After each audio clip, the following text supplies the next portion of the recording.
we'll be chattering and nattering in the garden county shed. But if the decent match comes up, then we'll do that instead. Winners Enclosure Bookmakers, your local independent bookmaker. Follow us on Facebook, Twitter, Snapchat and Instagram for all our daily specials and enhanced odds. Phone us on 1890 429 863. Murphy's Liquidation Furniture and Garden County Sport. Hello and welcome to our midweek broadcast, our weekend review of the hurling fixtures and a preview of the upcoming football fixtures. Joining us as usual, Emmet O'Sullivan is here. John Hynes will be in later to discuss the football, and we also have a review of SummerSlam wrestling event with Wicklow man Finn Balor fighting last Sunday. Also last weekend we had Bray Wanderers were beaten 2-1 by St. Pat's in the FAI Cup. Dean Williams with the goal for Bray. He's actually hitting the ground running since his move to them on loan. He's scoring a good few goals for them. Bray will host Cove Ramblers on Friday night. They're favourites to win. To keep their promotion push going, they're a couple of points back there, and they probably make the playoffs, but they're have to win nearly every game going and hope results go their way just to keep them in that position going forward. Also, Alan, there was the teams were playing in the Galway Cup this weekend. Yeah, in the Wicklow side we had an under 15 and under 13 side. They did their clubs and county proud last weekend up in the annual Galway Cup competition in Galway. The under 15 side losing out in the plate after a penalty shootout, unlucky against Shrewsbury. While the under 13 side done well, they'd finished well enough up in the place, and look, they didn't come home with any glory as such, but they competed well, and it's good to get him out just before the adult season nearly kicks into place, as well. Yeah, and it's a prestigious competition as well. Also last weekend we had the Wicklow ladies footballers were defeated to Leitrim. They unfortunately are now relegated back to junior. That was in the intermediate grade, but they lost 6-12 to 3-14 in Kinnegad, so that's unlucky. Unfortunately, they're going back down after a good year last year. They're going back down. We'll move on to the bread and butter. We have a weekend of hurling action after taking place last weekend. Kilcoole defeated Ballinacor 117 to 7 points on Saturday in Aughrim. But just before we go on to that, we just want to congratulate the Carnew intermediate hurling side on winning the Lacey Furlong League. It was presented in Aughrim last Saturday evening, and last Wednesday evening, last Saturday evening that was presented to Adrian Myers by Mick Hagan, and the junior one was presented last Wednesday evening, the O'Gorman Cup, to Captain Vinny O'Flaherty. So that's the two pieces of silverware handed out this week. But Kilcoole 117 to 7 winners over Ballinacor, Emmet. Kilcoole, the Keddies again on form and flying it at this level now. Look, Kilcoole really looked to have hit the ground at a bit of a shaky start against Carnew in one of the early matches there, but I think we alluded to their second half performance that they would come good with so many hurlers on the field, and at the moment they just look to be a step maybe above anything else. They've Ballinacor again. I suppose the plus for Ballinacor was the goal count, the only one. I think their goalie was brilliant actually throughout, to be fair. He went off with an injury near the end. But I have to say he made some excellent saves.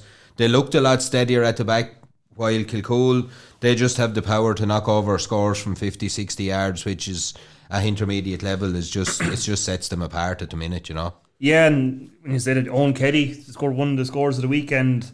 Alan, you personal highlight for you, I think, was the where he got the ball and flicked it over the defender. And look, we will give you credit for that now shortly, on that we haven't had a chance to put it together, but we put a little bit of music to it now. It was a piece of art, a piece of work, or a piece of art where he just he had a on the hurl. The oncoming defender was coming to him, flicked it over his head, took it back on the hurl and put it over the bar. And it was just like Alan Cairns against Kilkenny a few years ago. It was just lovely to look at, and that's little bits and pieces we'll be picking out now, and we don't want to be like we've saw it in some of the hurling or some of the football already, and we've showed a bit of love to that now, and we will, when we get a chance to get to you, we'll fire a bit up there for yourself, and congratulations on that score. Yeah, a super score. 5 points for Owen, 4 points for Ronan. Luke Evans, pretty little bit quiet, but still tipped over 4 points. 4 points, so 3 players there contributing 13 points to you. It's a big, but they're able to get those sort of numbers from different players as well, which is a massive boost. When you have 3 players scoring over 3 points from play, it's a big thing at any level, but at intermediate level especially. It sets you up that you're very strong going forward. And look, they're no slouches at the back either. They're a well balanced team there at the minute, and they just look to be going really well. Just hopefully they can keep everyone fit and well going forward. I suppose it'll be their worry with football and hurling, but look, it's the goose bankers, as they say, are on a roll there at the minute. They're happy with where they are on all fronts. Well, the standout player for me on that day, the Keddies were always there, and Luke Evans was probably a little bit quieter than he usually is. But I think that Toby O'Brien there at centre back, he's a serious bit of gear. He's a big unit there, and Kieran Doyle had him smashing game now. And you could hear him. He was a bit more vocal. Now I know he'll be vocal through a good few games, but he's a bit more vocal, demanding the ball, being a little bit of a leader on the day as well. Yeah, look, the leaders all over the field. This team, they're really strong. They're looking good. And again, Barndarrig, look, Andrew Kavanagh led the charge as well as he could again, but I don't think the scoreline is probably as fair on Barndarrig either. All the talk going in was probably not conceding goals, and to be fair, it's hard to have it both ways. It's hard to have it up top and try and be a little bit more defensive and shore things up. They've shored things up. They've come up against a very good Kilcoole team. I think if they shore things up against some of the other teams in it, they will get more luck down the line. And that's it. Looking at it on paper there, we have just a few bits jotted down here. Barndarrig, Andrew Kavanagh, all due respect to him, he's a very, very good hurler. He's probably just a little bit off on the day. Probably they're expecting he's their go-to man for scorers. They hit 9 wides in the first half, and I think he hit 6 of them. A few from dead balls and a few from play, and it's a big load to carry as well. They were down a good few injuries as well. That's probably where where we're talking about. If Andrew Kavanagh hits 3 or 4 wides, that's fair enough. If Ronan Keddy hits 3 or 4, Owen will score 3 or 4, or Luke Evans will score 3 or 4. And I think that's just where the two teams are at the minute. There's just that more of a balance throughout the Kilcoole team, and obviously Barndarrig are looking, but every day Andrew goes out, be it for hurling or football, there's a weight on his shoulders, and it's going to have to weigh heavy an odd day, to be fair to him. It hasn't too often this year so far, so look, he's a class player. It won't take long for him to get back in action and get back going. Won't. That is true. Yeah. Martin Cullen, I suppose, and Malachy Stone were good performers for Barndarrig on the day. Just wasn't to be for them. The goal at the end sort of put the icing on the cake for Kilcoole. Didn't there were 17 points to 7 up when that went over? Yeah, I think. Yeah, and that was just a fine. Yeah, and it was a late goal as well. So they held them really well. I know there was 10 points, but you were allowing for the few wides and that. As I said, the scoreline probably flattered Kilcoole a tad, even though they were the better team on the day. But look, it's an improvement in a way for Barndarrig. I suppose when you get bet by 13 points, someone saying it's an improvement can be a bit iffy, but it was an improvement, and they're probably not as bad as the scoreline suggested. That's what I'm trying to say. They are not, and if they could get just. I say there are a few big injuries. They have a few big injuries. Even I think it was the fullback last day went off against Carnew. I think he's a broken thumb. I think when him and TJ collided that time, I think it was the fullback. I'm not 100% sure, but he was gone anyway. And I think there was 3 others that were injured. When you're starting, you're losing 3 or 4 players off any side. No, you don't. The numbers are not there at any level. But that's not. That's it. And if you you're bringing in 3 or 4. Yeah. That's your line's depleted. You know what I mean? And it goes to show. And as I said, he had the goalkeeper there. He had a massive game until he done something to the back or something. He had to go. Yeah, he had to go. He got a bang. We kind of gave him the commentator's curse there, because we were saying, God, this man's having his matching game. Next minute he pulled off a save and had to be. He pulled off a couple of great saves now. To be fair to him as well, so that'll breed confidence down the line as well. When you have a lad behind you that can do that. Yeah. So look, it's tough on Barndarrig to end up with no points. I think in the group so far, they have been competing.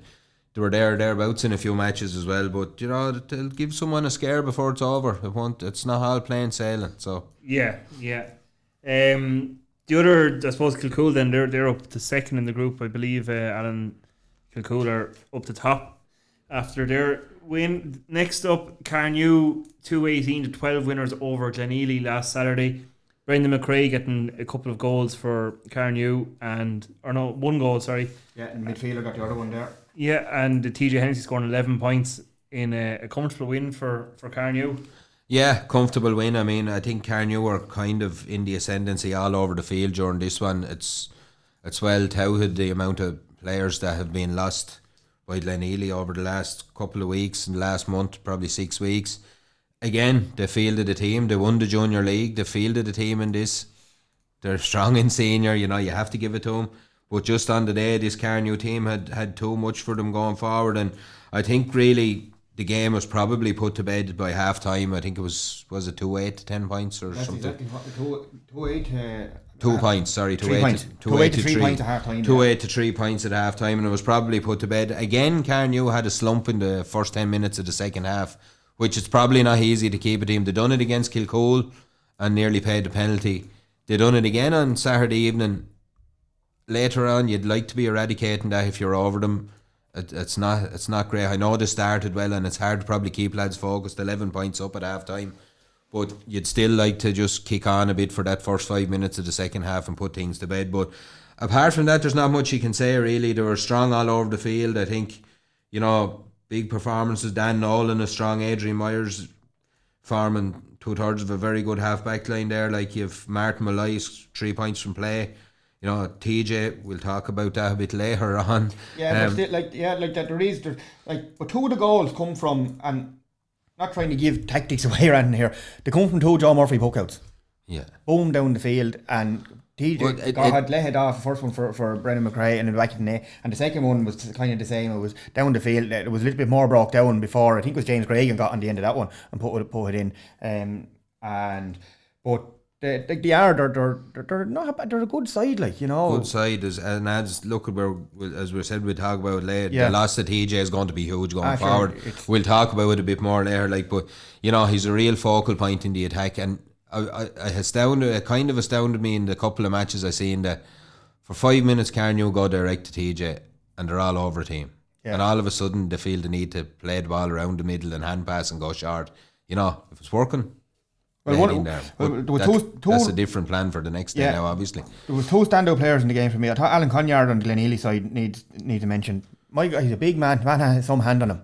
A massive. He gave Graham Cow problems in the first half whenever the ball went in, to be fair. They moved him out then, and Dan Nolan tried to pick him up, and he's strong. One great point in the first half in particular. Yes. He came out, caught a ball and turned and struck it over his shoulder. He's a really skillful player as well. Yeah. He could, as the lad says, what they said about Noel McGrath, he can swing a hurl in a phone box. Yeah. You know what I mean? He has a lovely tight swing. He's very good. Very tidy hurler. But on the other side, Todd Johnson-Smith had a great game. He worked very, very hard. All action. Work rate is well up there, You can see he was rusty in the first 1 or 2 games, and you can see he's starting to sharpen up a bit now. And he'll give you anything from the start of the game to the end of the game. He can blow a gasket from time to time, all right, like that. But you won't mind the lad doing that, because when he's being honest in the field with you, Yeah, but that's it. Look, again, Carnew, top of the league. They won the cup or whatever. Bigger tests to come now, obviously, with the loss of TJ. It'll be interesting to see how they regroup from that, to be honest. All you have to do is look at 11 points there between freeze and play and the damage he's doing. And the last day. You know what I mean? Brendan McRae started in beside him at corner forward. The 2 goals, well taken goals from Brendan, but, the lads have their eye on TJ. It's taking a bit of pressure off the lads around him. They're picking after a few scores. It's just going to be interesting to see how this Carnew team deal with that. Massive loss going forward. And I think, as I'll probably touch on it later again, should they have played TJ in that match if they were going to use him Sunday? They can say they didn't know they were going to use him, but it was obviously on their mind. I think it was madness to play him against Tinahely in that match and let the lads on and let them see how they fare out. Yeah. I just think there wasn't much thought put into it, to be honest. Because they'd qualified anyway, and they wanted to see, you're dead right, and to see where are would they. We be try someone else in there. Because again, we'll talk about it later, but the Bray game was never going to be a tight game, or never going to be a one-sided game, that you weren't going to not use him. Do you know what I mean? If it's in your mind that he'll have a part to play, he was going to have a part to play, and that was it. Yes. And I just think it was a little bit of lack of thought, to be honest. Yeah, no, I agree with you. I do. So I might not always agree, but just even on that before, I'm probably going to throw the cat among the pigeons here a little bit. 4 dual teams playing in Auckram on Saturday evening. Now, well, Glenealy are not dual, but they're full of dual players, like as we know. Dublin and Mayo on the telly. I think, someone has overlooked something a little bit there, to be fair. It's, look, you're probably going to hear that, we asked the clubs, they shouldn't be fixed the same times. I just think it's scandalous. We're an association, we're GA, I think there's a feeling there somewhere that hurling people don't watch football and football people don't watch hurling, to be honest. I don't think, I think whoever's, their thoughts on it are just wrong completely. And I think going forward, the same on Sunday, like 2 dual clubs, Carnew, Bray playing at 4 o'clock, the match on the telly at 3:30. I just think it could have been just organised a little bit better. As I said, I don't think every match with Super 8s and round robins and now everything, you can't fix everything around it. But it's coming down to the last 4. Your semi-finals and your All-Ireland finals should be sacrosanct. Yeah. And they always were in this county, to be fair. They always were up until lately. And I just think they should be said, like next Sunday the same. They're going to come out with the excuse that, we've given a break next Sunday between the matches. You can go watch the All-Ireland hurling final if you want. Shouldn't happen. Yeah. Shouldn't be. If there's a match on Sunday morning, it should be on at 10:30 or 11 o'clock. Like, how many dual players have we got? Lads that are on the hurling panel for the county, they can get tickets to go to the game, but yet they might have, club. Yeah, down to things like, and it's down to the fella that's, you have lads working their backsides off, coaching kids. Like, I was minding a young lad Saturday evening at the match, you seen him with me, right? That young fella was talking to me about Dublin. I wonder where they're winning. I wonder where he had his O'Neill's football under his arm at the match. Now, that chap was near enough being made to choose between watching his hero playing in the goal for Carnew and possibly missing watching the greatest team we've ever seen. Yeah. And it shouldn't happen. He's 8 or 9 years of age. Like, I just think it shouldn't happen, and it just irks me, to be honest, that it is happening. And I know we're probably going to get excuses and why nots, but like, for years Mick Hagan was there, and if there was a match fixed on Sunday morning, it'd be fixed at 10 o'clock on Sunday morning somewhere along the N11, that if you had a ticket you'd be in Croke Park after. Well, I just want to say one thing. I'm on the fixtures. I went in this year, and it's all new to me as well. And I think some of it is working. I definitely do. I said it's work in progress. Some of the teams were asked, did you want to move? I know you said it shouldn't have been fixed, but last week we had matches in Auckram, and one of them was at 11:30. Right, and social media took off. You're not going to stop social media because they lambaste you over anyway, and they said, you should have had it before breakfast. Like, you're not going to please everybody. You won't. No, I know what you're saying is right. But like, if people know why it is, you know what I mean, and that's my thing. And the same, we've had every 2 weeks we've had football. Now, after this week, some teams only have a 6-day turnaround. Yeah, coming into the 2 most important matches of the year. And yet, if you get straight into a semi-final, it'll be 5 weeks before you play again. Yep. I don't understand the logic behind it. That's being grand, honest. But at the start of the year, everyone got their. I'm not going to defend anything to Toot and Nail here, right? But at the start of the year, everyone got their fixtures, right? We didn't know at the start of the year if the county final or the All Ireland were going to be changed again, right? And so we had to go with what we had, and we laid them out, and every club went back to their own to see were they happy with everything to move anything. 2 clubs come back. So like. I just think those 2 intermediate matches could be played Friday night. Yeah. There could have been a senior match played early Saturday and 2 early Sunday morning, one in Arklow, one in Auckram, and everyone gets to see their matches. Yeah. I don't think that's rocket science, to be honest. I know you said, look, if you ask the clubs and they don't change them, they don't change them, whatever. But like, when all these things are set in stone, fair enough.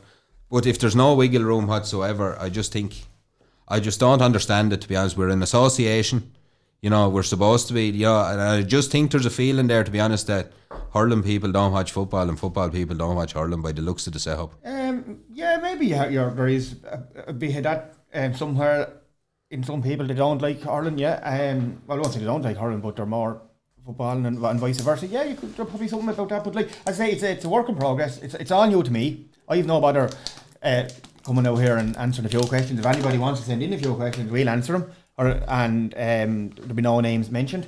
But we're always looking for fresh ideas. Like, there's no point getting on the social media and absolutely lambasting lads. Like, I came here. I was asked for my opinion, and I said it to you Saturday evening that I just thought it was, I just thought it was strange, and I can't understand it, to be honest. That as I said, I just think your semi-finals and your finals should be sacrosanct. Yeah. I think the people of the association there, and like, you know, you're not talking players, and I know every manager in the county will probably cringe when I say it now, but like, you know, what happened to the day when all the lads went out, trained Sunday morning and went out and watched the match and had a few pints together and All-Ireland final? Do you know what I mean? I know there's lads out there going, what's this lad on about? But you're on about team bonding, you're on about having teams right and ready, and it's part of it. It's part, like, go watch it together, talk about it, talk about what Kilkenny do wrong, what Tip do right. That's what the game is about, and that's what the association is about. And from grassroots up, I just think it's not being fair on everyone. Yeah, well, look, point taken. She's out there now. Yeah. Anyway. And I'll bring that back. I will, because as I say, you need feedback, no matter what it is. Like, any criticism is constructive. That's the way I look at it. So I'll bring that back to some of me. Did you ever find out why the matches are played on Sunday evenings? Yes, I did. We read it out here last week, didn't I? Did you? Yeah. No. It's for health and safety issues, that the dressing rooms and the grounds have to be cleaned in between the two matches, and the dressing rooms have to be cleaned out as well, and for health and safety. And people that are working as stewards on the ground have to be given time off as well to go get their lunch now, because they're seriously understaffed. Because every club does be asked to supply stewards, And they don't. And if people were able to supply stewards, I believe it on the day, that if the dressing rooms are being cleaned out while one match is on and cleaning up some of it, they could run them all off in a four. So that's a cry out for stewards for Wicklow from Alan Nolan there now. So it is, and from everybody, we want to get out home early as well. So, that's a good debate there on the fixtures. Hopefully we might find some more information out about that now in the future. But we'll move on to senior hurling. John Hynes just in, he's in for the football chat. So we move on to this. He man about hurling. Yeah, he missed his. We missed our discussion on Kilcoole, but we move on to the senior hurling on Sunday morning. Glenealy 321 to 12 points winners over Eire Og in Arklow. There's a couple of big performances in this one. Matthew Traynor in particular, I think, was probably our standout player, Alan. He was. He got one or two lovely scores from play. In the first half, one of them especially over underneath the stand with us. I remember around mid of the field out, and he just got. They actually won it. Had it into the corner forward position, and they walked it back out around the mid of the field. As soon as he got it in his hand, he just sailed over. Absolute peach of a score. But he's a lovely hurler. He is. He's a big man too. Yeah, look, he's another one. I wasn't at the match on Sunday morning, even though it was rumoured that I was ahead, but I wasn't. I didn't make it to it. So, look, I seen the clips. I think it looked like a game that wasn't played at real championship wasn't played at championship pace as well. No. Glenealy just kicked on, took their scores. Again, he's another youngster coming through for Glenealy, like another good young hurler. You know, they keep producing them this time of the year, and as I said before, you know, a month ago we were saying Glenealy looked sluggish. They looked 321 doesn't look too sluggish to me now. You know, it's in any game it's a good score. Is it fair to say, Bertie, Glenealy are starting to, they're just working their way up to their that time level? in their run, and that's what I said. That's their masters ahead. Yeah. They'll time their run. They'll time their run from about the middle of July, and they'll come stronger every day you see them. You know, they know they're going to be in the hunt. They know they're going to be quarter-final, semi-final. You know, early September's time enough to peak in this championship. But like we're on about, like we hit on it there a few weeks. I'm on and off about Enda Donohoe, right, and how good he is, and he is. Don't get me wrong, he's a smashing hurler. But like Jonathan O'Neill Senior, still trundling along there. You know, probably had one of his better games. But maybe he doesn't need to be getting involved as much anymore. You know, he got one or two bangs. Won't say dirty in one of them, especially in the side of the face there with the hurl. But it was nothing dirty, you know. But he still got 10 points again. Yeah. I think he hit one or two wides in the end. He probably got tired, and then he started to come up and just showed what he can fit into his shoes or boots or whatever, and slotted him over. But like he got 10 frees and 165. Like he's still dangerous. He's dangerous, and like that 10 points. It's a great base to have, especially when you've Jonathan Jr. taking on 1-1, you've Gary Hughes, you've Matthew Traynor, you've Gavin Weir, you've all these lads in there that can get couple of points apiece any day, and all of a sudden you're up to 16, 17 points. They're a well balanced 18 team. Points. They are well balanced. So, You look at them out there, and I don't know, maybe they have one or two still to come onto it there. Like Gilchrist, Wayne Gorman. But like you have Danny Staunton full back, you've Warren centre back, you've Gary Byrne beside him, and the other like there. That's if everything is not going right, like Danny Staunton cut his teeth in the forwards and midfield. You have the option of moving him up there. You know what I mean? So like the options all over the field. Well, just show it when they brought again just and set pieces as well. He's well able to him. Like. And again just with Eire Og, it's just one of those years from anything they're doing, they're under that little bit of pressure, and it's a pity for them, to be honest. But look at, as I said, when you come up against Tinahely in the middle of August, you don't get any. They're starting to tune up now, and you just don't get any mercy off them, and that's the way the game is, unfortunately. Like I suppose we mentioned Bosco Senior and Matthew Trainer.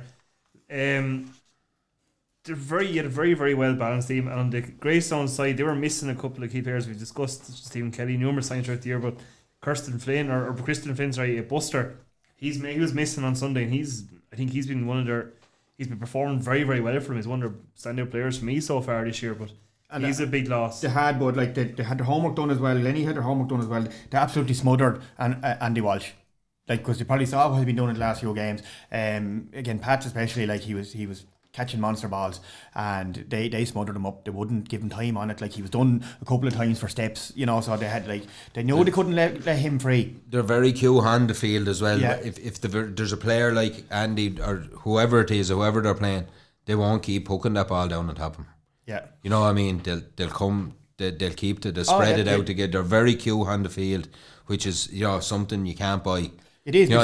These lads can look and see where there's this centre back is cleaning up, keep the ball away from him, go along over him, go each side of him, work him, go short in front of him, bypass him. And they just have that on the field, which is money can't buy that. That's a big thing. They're well tuned in. They're tactically very aware as well on the field. Well, like you can see, like there's weaknesses in every team as well. And I just thought if teams are going to be looking at Keane Staunton in the goal, he was a little bit jittery at times. I think he poked out two balls short. They were turned over and over the bar. Well, one went from play, and the other one was the lad was pulled down for a free. So I'm sure teams are looking at that. You don't need us to be talking about it. Get ball in him. But then again, like you've Danny there. Danny's solid with him, but they do have to take Danny out away from there. It could expose him a little bit. Yeah, look, will they have to take them now, I suppose. Well, that's it, and that's, again, look, we all have our off days probably. As I said, I wasn't ahead, but if Keane was a bit jittery, he was man of the match in the county final last year, so jitters aren't a big problem. County goalkeeper as well. So jitters aren't a big problem with him, obviously. He just could have had an off day. And look, maybe with the match lacking that bit of intensity, maybe concentration wasn't 100% either. It was over as a contest with a half. Well, it was half 2-12 to 9 points half time. Then he got two goals in the 23rd, 24th minute, one after the other, and we were asked by a few people, Eire Ogs as well, to check out that they were saying the third goal wasn't a goal, and there was a little bit of confusion because it went through the net. There must have been a hole in the net. People said it went under the net or the side of the net, went wide. It didn't. We went back, we slowed down the video, and it was a goal. Yeah, it didn't make any difference bearing on the game, but. They were just querying it. They were just wondering, actually, did it actually go in? That's what they were just saying, So that was that one. Then the next game in Ockram was Avondale and Kiltegan. Avondale losing 113 to 1-7. This was a cracking game. The end of it was a very exciting finish. There was a big finish to this, and it was a game of freeze, really. Now, on the day, it was a very stop-start game, I suppose. Look, you can talk about that whatever way you want, I suppose. If a referee is giving freeze, you don't keep doing what you're doing, I suppose. You have to read the referee. John Keane will let a game flow. This is probably one of Robert's first big matches, to be fair, and he was probably, he was consistent from the way he started, I suppose, is what you can say. And I know the game stopped and started, but lads kept doing what. Yeah, well, one thing I will say about I respect Robert. He's an up and coming referee, and I think he's willing to learn, he's willing to listen, he's willing to talk.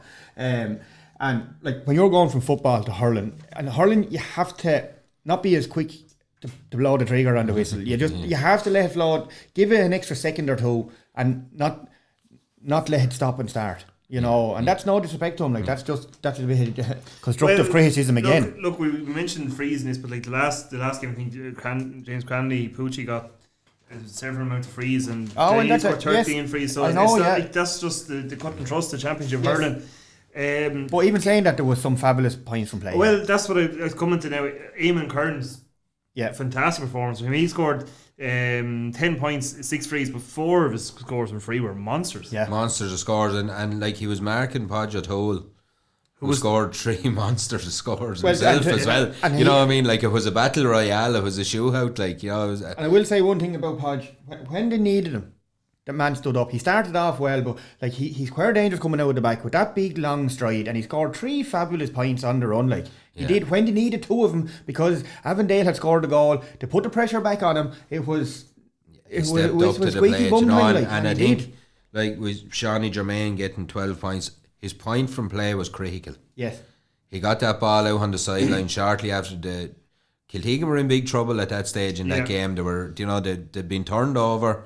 All the momentum was with Avondale, and he got the ball out under the dugout, took his 4 steps and scored a peach of a score. And I just thought at that point in time in that match, I know the late goal probably put the gloss on a bit for Kiltegan, but I just thought at that stage in that score was massive for Kiltegan. It was, and because I think Road had got one I think they had put them ahead. No, level it. I think to level it. And then they went and scored three on the bounce just to put it to sleep, and it did, because like I said, this is squeaky bum time here now. Avondale are going to turn them over. Yeah, and like just before then again, like Paul Gann got around his man, hit the post, caught the rebound, fired the ball across the square. It ended up being a free out, but they got nothing out of it. Like, and even a point at that stage would have been a big score, And I think after that, then Eugene Dunn saw the line, and like that was a bit depleted for them as well. When the game was there, Well, again, I suppose we're talking. You're on a yellow. Yeah, you can't give advice to that level. Well, it depends on the level. Yeah, but I'd say it was a high enough scoring affair. And Avondale hit 7 wides, and Kiltegan only hit 4. Kiltegan didn't hit wide in the second half.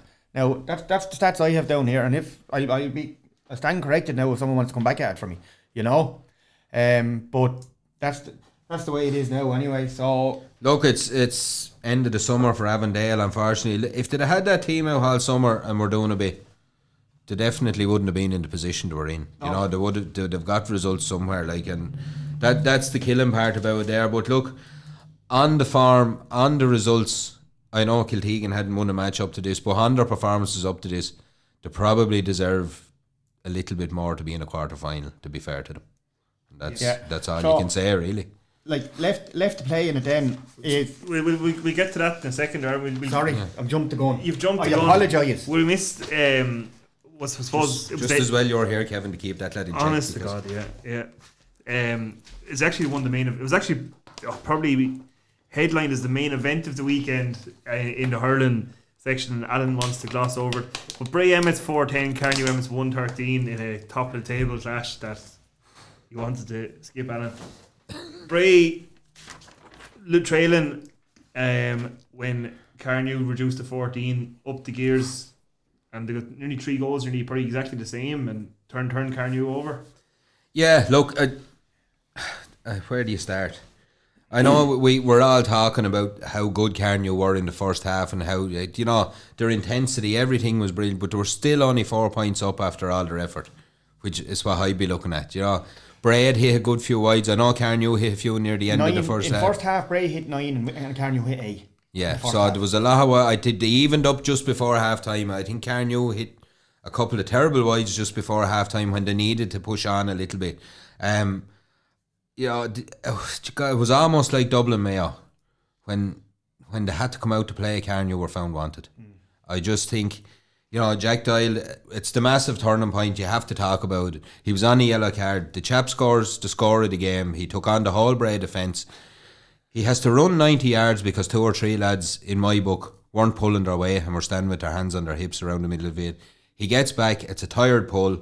he gets a second yellow. And he didn't mean it. And he didn't mean it. If he meant it, he could have broke the chap's leg. Yeah. To be honest with you, the ball had bounced and he had swung, and it was just a tired swing. Yeah. It was. He covered that much ground, and I just think, but it just seems to me that in the first half, Carnew, for all their sparks, fire, everything they had, I just think the management hadn't done their homework. Like, we all knew that this Bray team rotated their forwards. I know, we all knew what they were going to bring to the table. And there was 2 lads off the line on Carnew constantly on the field telling people where to stand, where to go, what to do. We started with Conal McRae on Christy Moorhouse. And done a fabulous job. He was doing a fabulous job. We all know Christy got 3 Man of the Match awards in 3 county finals. Bray put him in the second half, at the very start of the second half, in full forward, where he's even more dangerous. And we decide not to send Conal with him. 40 seconds. If he was the man to mark him from the throw-in, at wing forward or wherever he was out around the half hour, how come he wasn't the man to follow him to the square? Is what I'd like to know. Yeah. Well, I don't understand it, to be honest. I felt that the 3 Carnew goal, or the 3 Bray Emmet's goal, 3 of the goals were all carbon copies. Long balls in, breaking out to Long diagonal ball. Yeah, But someone's coming onto it. I think Christy ran onto Did it one. remind you of anything? Yeah. The goal against Tinahely, Yeah. long diagonal. The 4 goals in the county final last year, long diagonal balls. They're not dealing with them. But So you know what, something, I'm a big fan of James Hickey's. Don't get me wrong, but we played Tinahely last October, which is 10 months ago, and we're not one bit better off this minute at defending those balls. Something has to be going. I'm going to criticise you a little bit there, right? And I'm probably no man to criticise yourself with your predators, right? Right, but where's the ball coming from? Like, we're saying they're not defending it. Look at the time. You go back and look at the clips and all. Look at the time the goalkeeper and the defenders had to pump that ball in and top of him. That's from that's not the work rate around the middle is not enough. And Fair the enough. forwards. But you have to be able to deal with an odd one. I know that. But You know what I mean? Like, we're constantly, that's 10 goals, 3 big matches, and no disrespect to Pats, who I think are still the sleepers in this championship, to be honest with you. But Carnew are looking at Bray and Tinahely saying, these are what we have to take. Yeah. 3 matches they've played him. They've conceded 10 goals. Yeah. That's 30 points. That's 10 points a match over 3 matches, whatever way you want to put it, before they even get a free. So you just can't. You cannot be doing that. And, like, it has to be addressed. Like, I just don't know. If they are trying to address it in training, it's obviously not getting through to the players. If they're not trying to address it, I'd like to know why. Because it's killing them. Yeah. You can't concede 4 goals against them. Like, you kept Bray to 5 points from play, 10 points altogether. But 4 goals kill you. Yeah. Oh, that's Like, Carnew are not going to score 20 points in these matches. Very seldom they're getting up around there. And I just think, look, we're talking about Carnew here, I suppose. On the other hand, this is a fabulous Bray team, don't get me wrong. Yeah. They're a well-balanced outfit. They're Look a what good they're team. bring in, like. Yeah, they brought in the 2 McCormicks, a goal apiece. I think, was it Ben was brought in first? Yeah. Owen was brought in first, sorry, at half-time. Owen, number 20. He created havoc. Completely created havoc. No one from Carnew could live with him. As I said, I just think it was, again, after all the fire and brimstone that Carnew came out with, it was only 1-4 to 3 points. I don't think Jack Doyle staying on the field would have won Carnew this match. No, and As well as he was playing and as good a chap as he is, I don't think Carnew were going to win this match. they're like the young John Doyle Jr. up there, a massive fine for them. A massive fine. He is, and he's a fine Great chap. goal. Great goal. And a brilliant goal. Carnew worked a brilliant Yes, goal in yeah. that first You half. know, but they're expecting too much out of him. Yeah. And like, You know, because he's getting and- tired, he's ran ragged up there. Yeah, and we said we'd talk about then, like, 7 points down, a man down, and you take TJ off an intermediate hurling team. They were playing with a sweeper. They had an extra man with the They were sweeper. a man up. So TJ was going to be facing 3 lads in that full forward line. Was it the time to take him? I think it was a panic. I think it was a complete panic, to be honest. I don't think, as I said, if he was going to be taken on Sunday, I don't think he should have played Saturday night with the intermediates to give them a chance to see what they have. But look, it's Bray. We can talk all we want about Carnew here. Bray have beaten Tinahely by 9 points, Carnew by 6. They're top of the league unbeaten. That's the fact of the matter. This Bray team are going really well at the minute. You'd said it even back a month ago and 2 weeks ago, and that what they're scoring from play. I know you said they held them to 5 points for play, but they got the 4 goals. Yeah. You know, it's 4 or just 5 is 17 points. and they're getting it from them from different avenues as well. You know, they're a series. But look, I think what threw Carnew a little bit was when Pádraig Doyle came off the square, Carnew relaxed and thought, oh well, that's all right now. Just the aerial trick on. And I think that's the way it looked to me. And I think the players were kind of the same. They kind of relaxed and said, oh well, he's not there now. We're not going to be bombarded here. But like Christie's as good in the air as anyone, you know what I mean? And strong. I suppose the goal he got where he caught it, he won his own ball and finished it with the kick. He kicked with his left foot into the corner. Yeah. Look. I just think Carnew have to find a fullback. And I like that. And that's no disrespect to any of the lads that have been put in there. It is a fairly specialist position.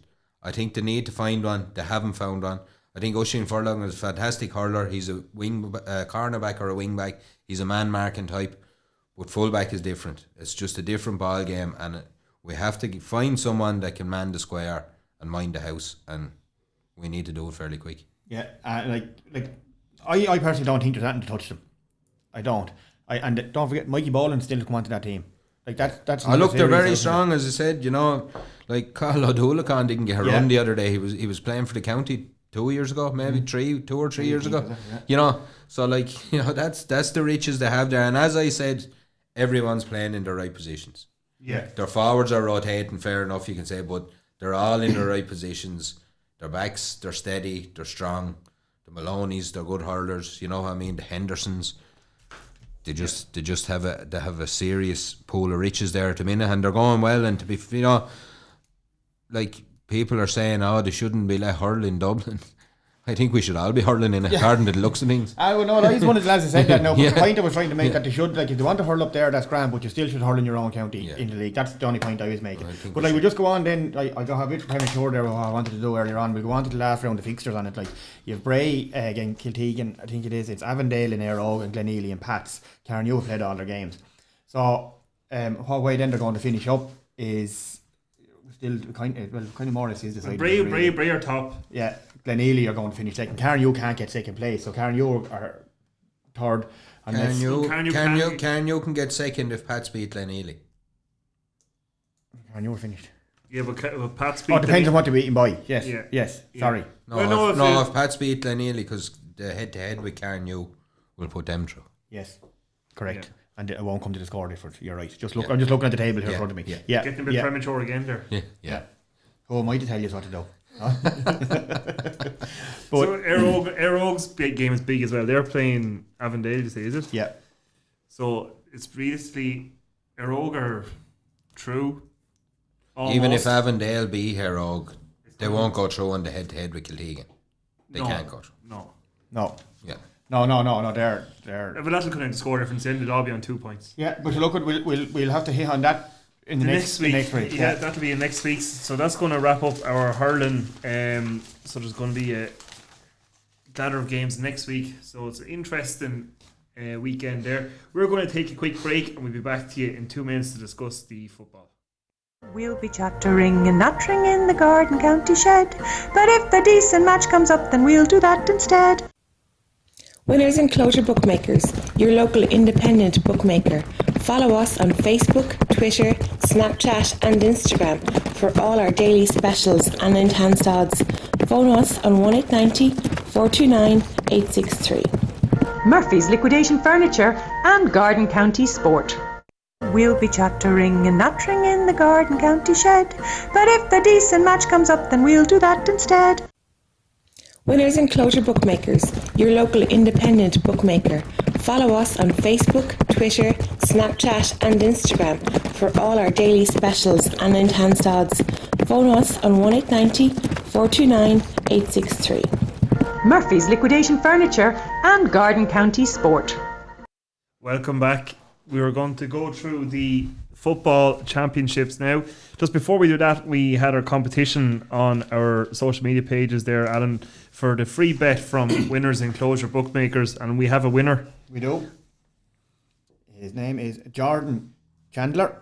Yeah, so Jordan, he's our winner today. You've won the free bet from Winners Enclosure. We'll be in contact with you after the show and put you in contact. Thanks. And there will be, as we have been doing the last 2 weeks, there will be a competition after this for 2 free tickets to a game of your choice at the weekend when you listen back and share and like our podcast. But that'll be for tomorrow. So if you're listening back tonight, as some people do, don't text in for the live competition that we're doing that Jordan Chandler's after in, because there'll be lads over in Bangladesh and everything texting me in the middle of the night, and I have to get me sleep, lads.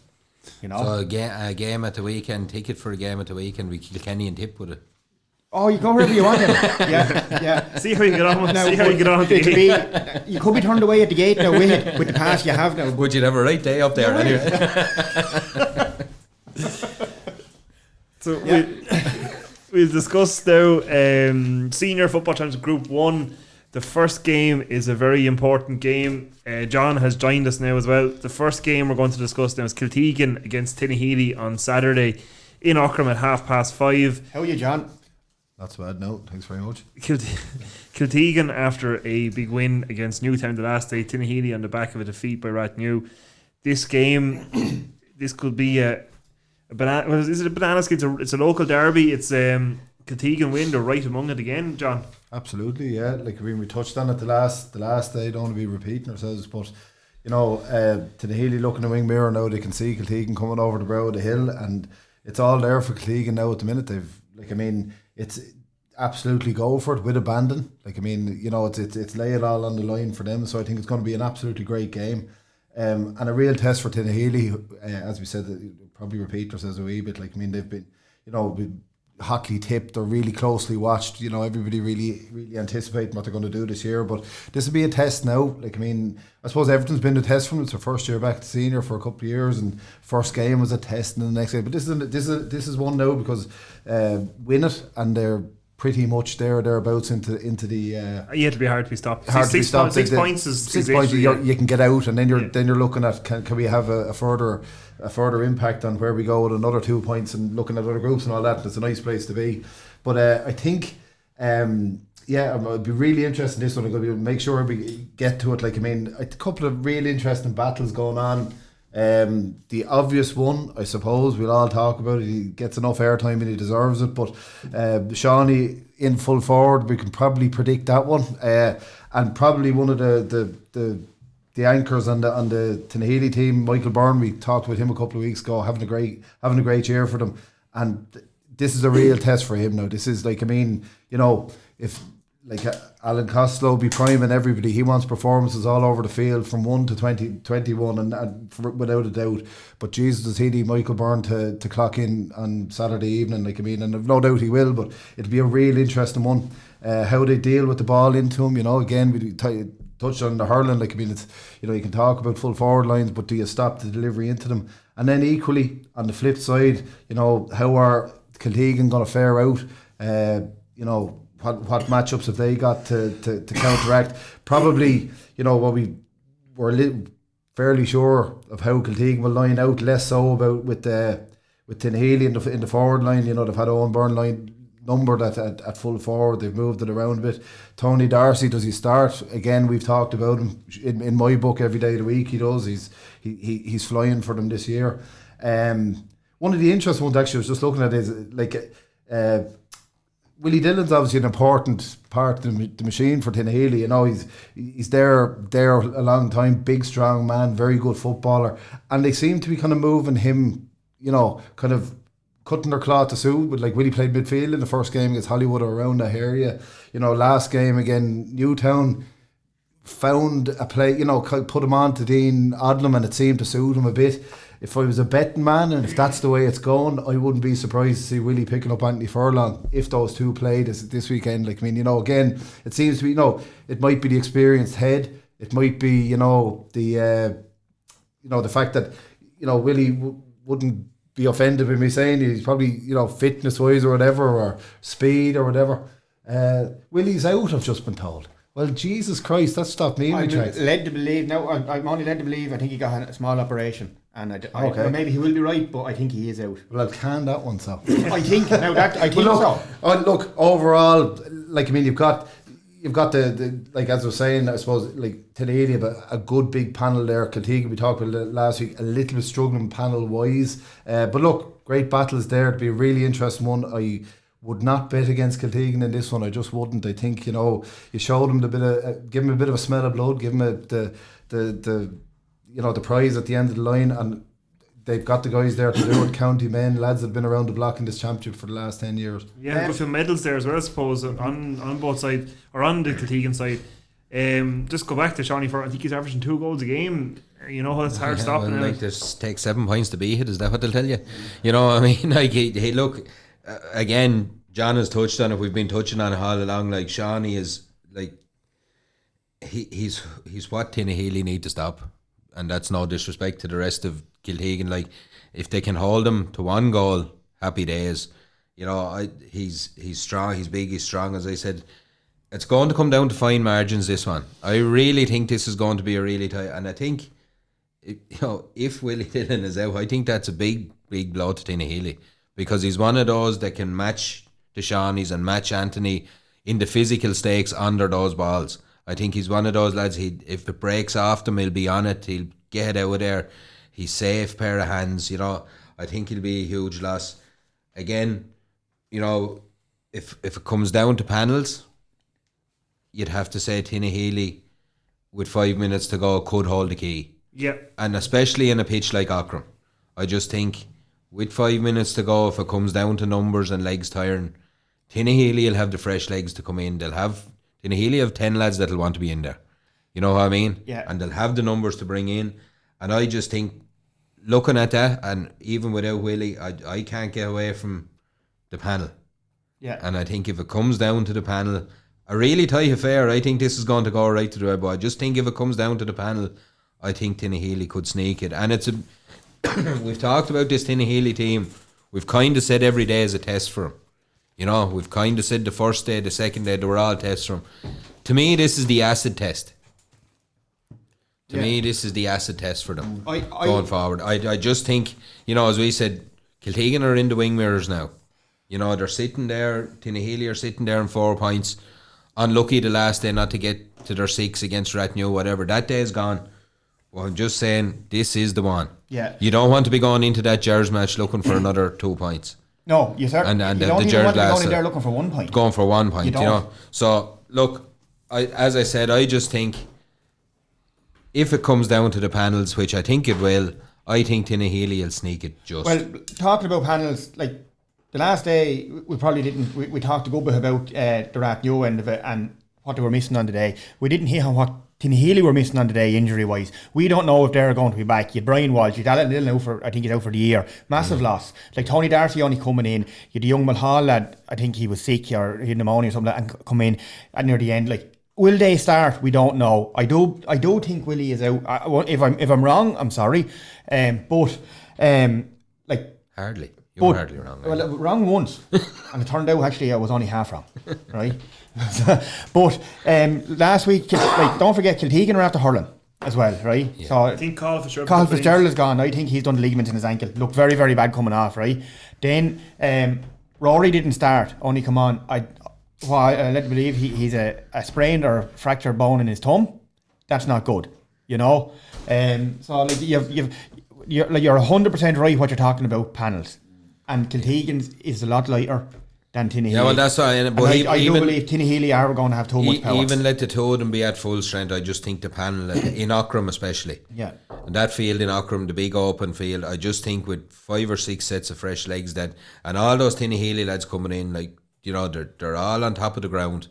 They're all speed merchants. They're good footballers, and I just think it'll swing it for them. I think it'll be really tight, but I think it'll swing it for them. And I think Tinahely are going to need to get 16, 17, maybe a little bit more points here on the board to win this. Kiltegan are scoring freely enough. You've said it last couple of weeks. Well, one thing they're going to have to do, well, if I was the manager, right, and this is no disrespect to anyone that's hurt, right, and you were to pick out of anyone that's hurt there in the day, and I hope you don't shoot me for saying this, Alan Costello, but if you were to pick one lad that's to come back from an injury, who would you want? I'd pick Brian Walsh.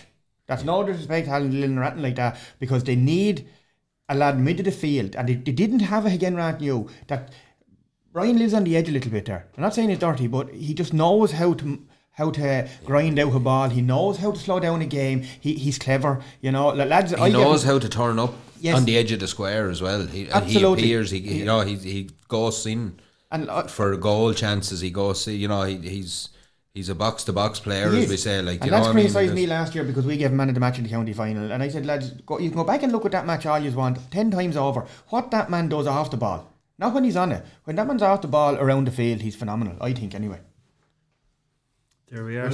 Yeah. Just add to that. Brian Walsh is a huge player for Tinahely, and if it is the case that he that one sentence, if Brian Welsh is back and Rory Finn is out, that's the scales tip for me, because a big line for Tinahely there that they could try and push against for Kiltegan against Tinahely there was midfield. That's, you know, you've got Rory Finn, Pádraig Doyle, 2 county players, 2 fabulous footballers. If it is the case that Brian Walsh is back and we weren't sure, but Rory is out, that would tip the scales for me. And if there's anything that they've learned from the last day, again, Rathnew, Blaine Harmon will be full back. Lads, don't send in missiles into the likes of Avondale and all, because it's just not going to work, you know. Yeah. Like, give the chap a chance. But I think the brand of football they play, they'll know, like Alan Costello, as I said, I think his attention to detail is one thing you always hear about. Yeah. And I think, you know, if they're sending in missiles, they won't be listening to Alan. Yeah. Yeah. You know, So we'll go for your predictions there, lads. Tinahely or Kiltegan. We'll start with you, Emmet. Tinahely, just as I said, a really tight one, but I think the panel will tell on the day. I think the number of legs that they can use will just get him over the line. Yeah, did you say Colin Fitzgerald's out as well? Yeah. Right. If Colin's out, Rory's out, it's Tinahely for me. And we don't know if Derek Daly's still here. And we don't know if Derek Daly's still here. If that's a red herring, and if the two play, the romantic in me would say, you know, I think Kiltegan could pull it out of the bag. If they fielded with the 15 that they had the last day, I think they could win it. Well, I'm gonna go with Emma on this one. Unfortunately, I'm gonna go with what we allegedly know, and we're going on assumptions here with people that are out and things like that. I'm gonna go with Tinahely. And are you giving a man the match in this? Are you going to go for Patrick O'Rourke for the 3rd week in a row? I know him. We actually didn't mention the chap once in the whole breakdown there. No, I'm going to stay off the man of the matches, because I tell you, like, it's just the jeering I'm getting, like, it's cyberbullying and everything they're giving me. Like, it's just it's actually one of our most popular segments. You kind of deserve it now. Right, well, I tell you, right, I go for man of the match. Here we go. I know who he's going to go. And we can nearly predict it. Yeah. We could do a section on predicting who Tomer is going to go. Predicting the prediction. Well, it's not Shawnee. Jason Cusher. Well, you're after tipping Tinahely to win. Yeah. So Well, I've done that before now, Mike. Yeah, I'm going to go on Darcy. okay. I'm writing it down here for next week. Right. Oh, I'm sure you'll remember. We come in here next week and it'll be the whole whiteboard will be rubbed off and you get all the right ones written. Is the bromance of Paddy O'Rourke's over, is it? No, that's a fine athlete and a fine chap. Has a massive future ahead of him. If you leave him alone. If I leave him alone. The next match in that group sees Eire Og playing Newtown at 11 o'clock on Sunday in Aughrim, with Eire Og on 5 points, I believe. Alan, 5 points. They're top of the group at the moment on the score difference, and their opponents, who are Newtown, haven't picked up a result yet. This one, Eire Og sort of not underperformed, but they had their work to do the last day against Hollywood. Yeah, we said that. They probably, you know, without going over the whole analysis of it the last time, I suppose the thing I took out from it was that Hollywood, for large sections of the game, managed to dictate the pace. I think, like, obviously Eire Og are looking for the points in this game. It nearly is a foregone conclusion. Like, I mean, I don't want to say that in a bad way, but, like, ultimately, obviously they want the points, but what they want now is a performance. They want to dictate the pace. They want to control the game. They want players to really play for the full hour. They need a lot of the guys across it to up their levels for more and be more consistent over the hour. Newtown, sorry, we shouldn't say foregone conclusion, but, like, I mean, Newtown are now in preparation mode pretty much for either a mathematical improbability which keeps them in it for a playoff, or they're in setting themselves up for a relegation battle now. which is equally important. They're looking for performance as well now and get themselves into that and out of it as quick as they can. We're falling apart. An avalanche in here, boys. The Garden County shed has just fell down around us. No, I think John has hit the nail on the head, like as he alluded to. You know, I think Arklow are just they want a kind of complete performance now, just to kick them on at this stage of the championship. Again, look, we've said we've probably been hard on them. They're top of the group. You know, they're unbeaten. We can say it's just they've set ourselves such a high standard in there that, you know, we feel they're probably not living up to where they were this time last year.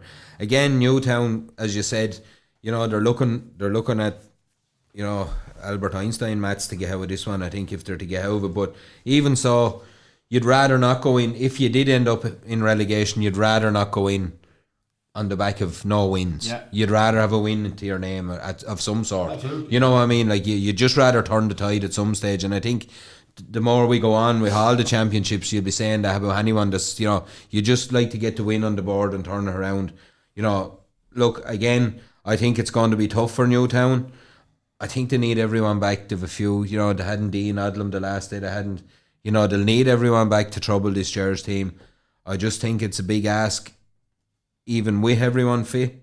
I think the Gers will be out to smell blood on Sunday morning, to be honest. And I can just see the Gers. I can't see the Gers being beaten at that one, to be honest.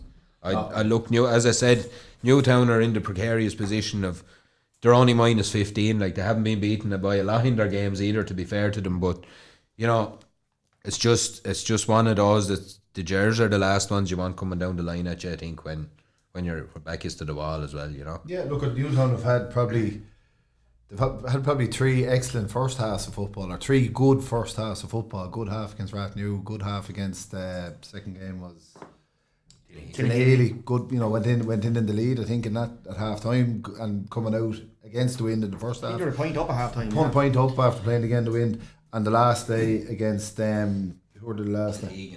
Against Kiltegan, not bad in the first half, probably not the best of the three.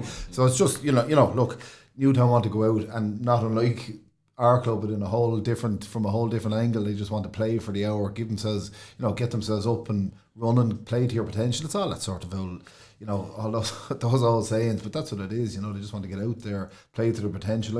I don't think they've done it this year. I've seen a lot in Newtown this year. I think they've got some really good scoring forwards, and I think there was a nicer balance to Newtown this year than there has been for a few years. And, you know, I'd love to see them put in a performance on the weekend. I'd love them to surprise them. I just don't think it's on the cards. I just thought they're working off a bit of a depleted panel as well at times, and they were the last day, especially with goalkeepers and just to mention a few. Like, but I think the league has took a little bit out of them.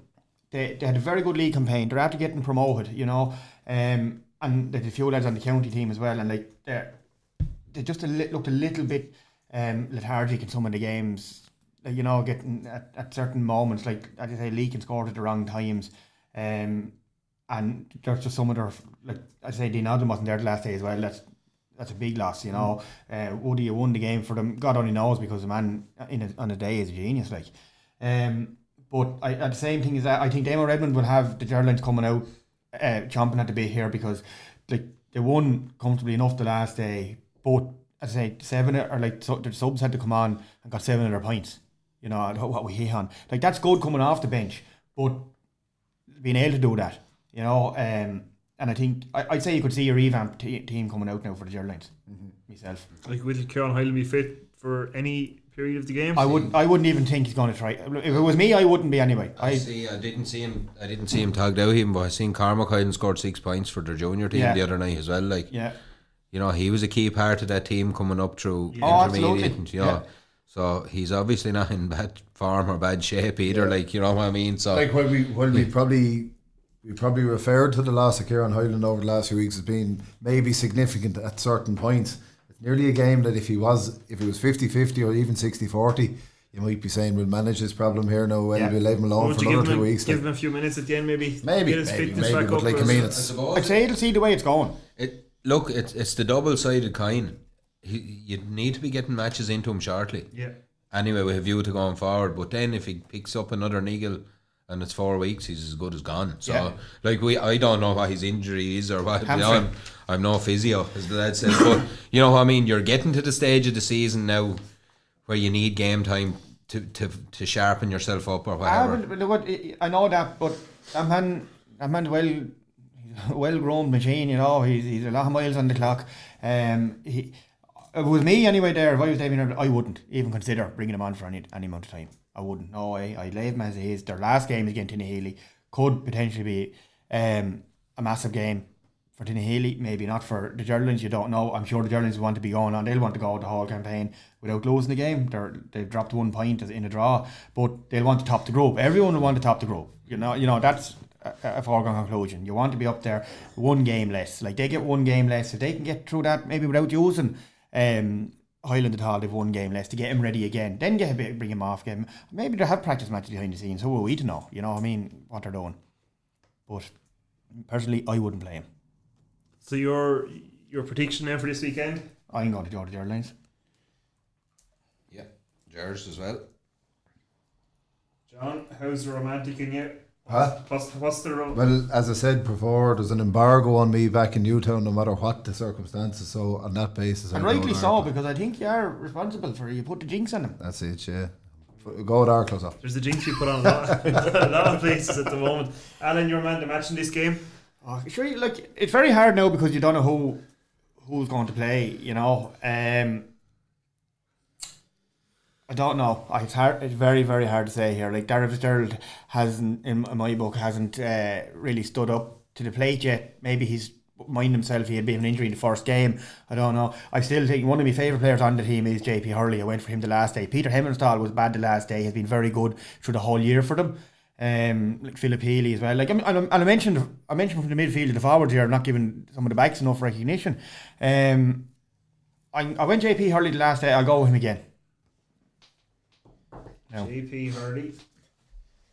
The final game in this group is Rathnew against Hollywood at 12:30. Rathnew, after a good win against Tinahely, and Hollywood, they were defeated the last day out by the Gers in a close run game. Rathnew probably going to be missing Mark Doyle anyway, that he's missing, and unfortunately Ross O'Brien of course is gone as well. But Rathnew should be the fancy in this one anyway, shouldn't they? Yeah, but I said it in last week's podcast. I was just saying, Hollywood won't fear Rathnew either. I know Rathnew are missing a few. As we said, Mark Doyle will be missing. Ross will be gone. I could possibly see a few CVs being pulled out of the Wicklow County manager job after Ross's injury.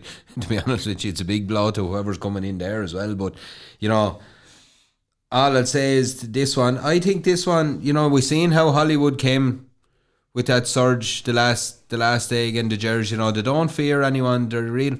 Whether they have enough technical footballers up front to kill the game, I'm not sure. I think they were a little bit raw against the Gers. I just think, there was just something about they weren't fluent enough to really hurt the Gers when push came to shove.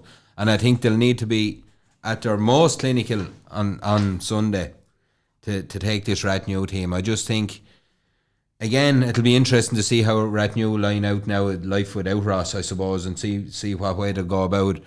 A man we haven't mentioned at all, possibly, all intents and purposes, everyone thought he was gone. Could you see Damien Power back in the fold? You don't know when the call comes. Has the call been made? He's a bit like Superman up there, in fairness to him. Maybe you could see him tugged out on Sunday. Maybe not. Maybe I'm 100 mile out. That's just a personal thing. I didn't hear anything. But look, again, we've talked about Rathnew missing fellas, missing Leightons, missing, down to 14 men. They've always eked out the result so far. I think they'll possibly eke out a result again on Sunday, but Hollywood won't be for lying down. That's one thing about them. And they'll bring it to it. And look, if Hollywood were to sneak a win here, it puts this group completely on its head. If for some reason they could get in and turn a result here, this group completely goes wide open, I think. What do you think, John? Yeah, no, I don't see that, to be honest with you. I think there was a serious amount of spice in this game last year, and there's the quarterfinal, was it semi-final? And yeah, Hollywood can call on that. They can call on their performances to date. They can call on the fact that they're still in the hunt.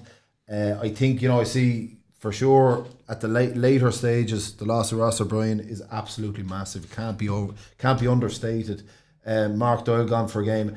I think they can cover it. I think you see Jamie Snell going into full back. I think you see maybe David Jemison or Gary Byrne going into a cornerback position, and Martin Kavanagh could be, if JT Hayden, I think, is back around, is he? So he was missing the last day. Yeah, I think they can cover that back six for this game. As Sully said, we were very complimentary of Hollywood in the game against the Jers 2 weeks ago, and the likes of Kevin Murphy, and they rotated their forwards, and but I don't know, have they quite got enough there to trouble that back six, even without Ross O'Brien. And then up front, look, I think they have options there to cover the loss of Mark Doyle, and that's only for the game. Is it a 1 game suspension? Yeah. So I think, look, as gallant as Hollywood are, and probably in this game, they'll probably be every neutral favourite. I just don't see them having it. I don't think they can summon up enough of that, that kind of will and that Western fire, to overcome what Rathnew have at the minute. I just don't see it. As Sully said as well, look, even without the win, that and we talked about the unlikelihoods of Newtown, just if I can, this group, and we've talked about it for a few weeks, is absolutely wide open to very, if Hollywood weren't to win, they stay in 2 points. We thought Kiltegan, Tinahely were probably all on the line of Tinahely winning that. Do Kiltegan stay on 2 points? Newtown, okay, wherever they end up, but the next round then, if Newtown were to sneak a win, right, you've got 3 teams potentially on 2 points going into the last round. Kiltegan are playing Rathnew, I think. Hollywood are playing Newtown, and that would be and it gets us to that point. This round and the next round in this group is just really interesting. It's all to play for everybody, right to the very end, top, bottom, middle, the whole thing. But look, prediction wise, I just I can't see Hollywood overcoming this Rathnew team. Well, look, as I say, I can't hear much more than what Joseph said. But if I was the Hollywood management, in the last few games they played, I'd have, if they got the games videoed, I don't know, they'd have to sit back and look at the way they lined out. Right, in the backs especially myself, their full back line was immense the last day. When he had the 2 cornerbacks, and Harry Wilson, he'll give you anything he has all day long. All day long. I think he's a phenomenal footballer. He really, really is. But I just think, I've nothing against Conor Burke. I think they need to get him onto a number 5 or a number 7 jersey and get Mikey Healy back centre back, right, and leave him there. He likes to get forward a little bit, but what they're trying to do with him at the minute, they're playing him in no man's land. And put Conor Burke with a number 5 or number 7 jersey on him and let him bomb up that line all day long. He's getting scores there, he's chipping in there with 1 or 2 points a game, and he'll do the very same, maybe a little bit more from a wing back. And their back line is not as exposed with the centre back going so far up the field. I thought the first day out was at again Kiltegan. Stephen Carnew had a massive game, right, and we hit on that, and he did, right. And they went then the next day again, the last day they played. And they played him out as a third midfielder. And they left Murphy in there with PG O'Keefe, right? And that's grand. But why are you taking your biggest scoring threat away from the goal? Scored 2-6 against Kiltegan. Yeah, and then they bring him out the field, and he was in their own half-back line at times. And but I'm not saying he hasn't got the work rate for it. You cannot take your biggest scoring threat away from the goal, no matter what grade you're at. I don't care. It's reflective of how Hollywood have got to where they've got to. It's been a rear guard action for most of the games. So the likes of Mikey Healy, we've all seen over the last few years as a half back. When they're getting lads into, they seem to be trying to supplement the forwards with, what they have off the panel and nail down a back 6. And then as you say, Mikey Healy's coming back into that, but it's, it seems to be a rear guard action and trying to break forward, and it's been reasonably successful. But again, it's with the gallant loser type of answer, but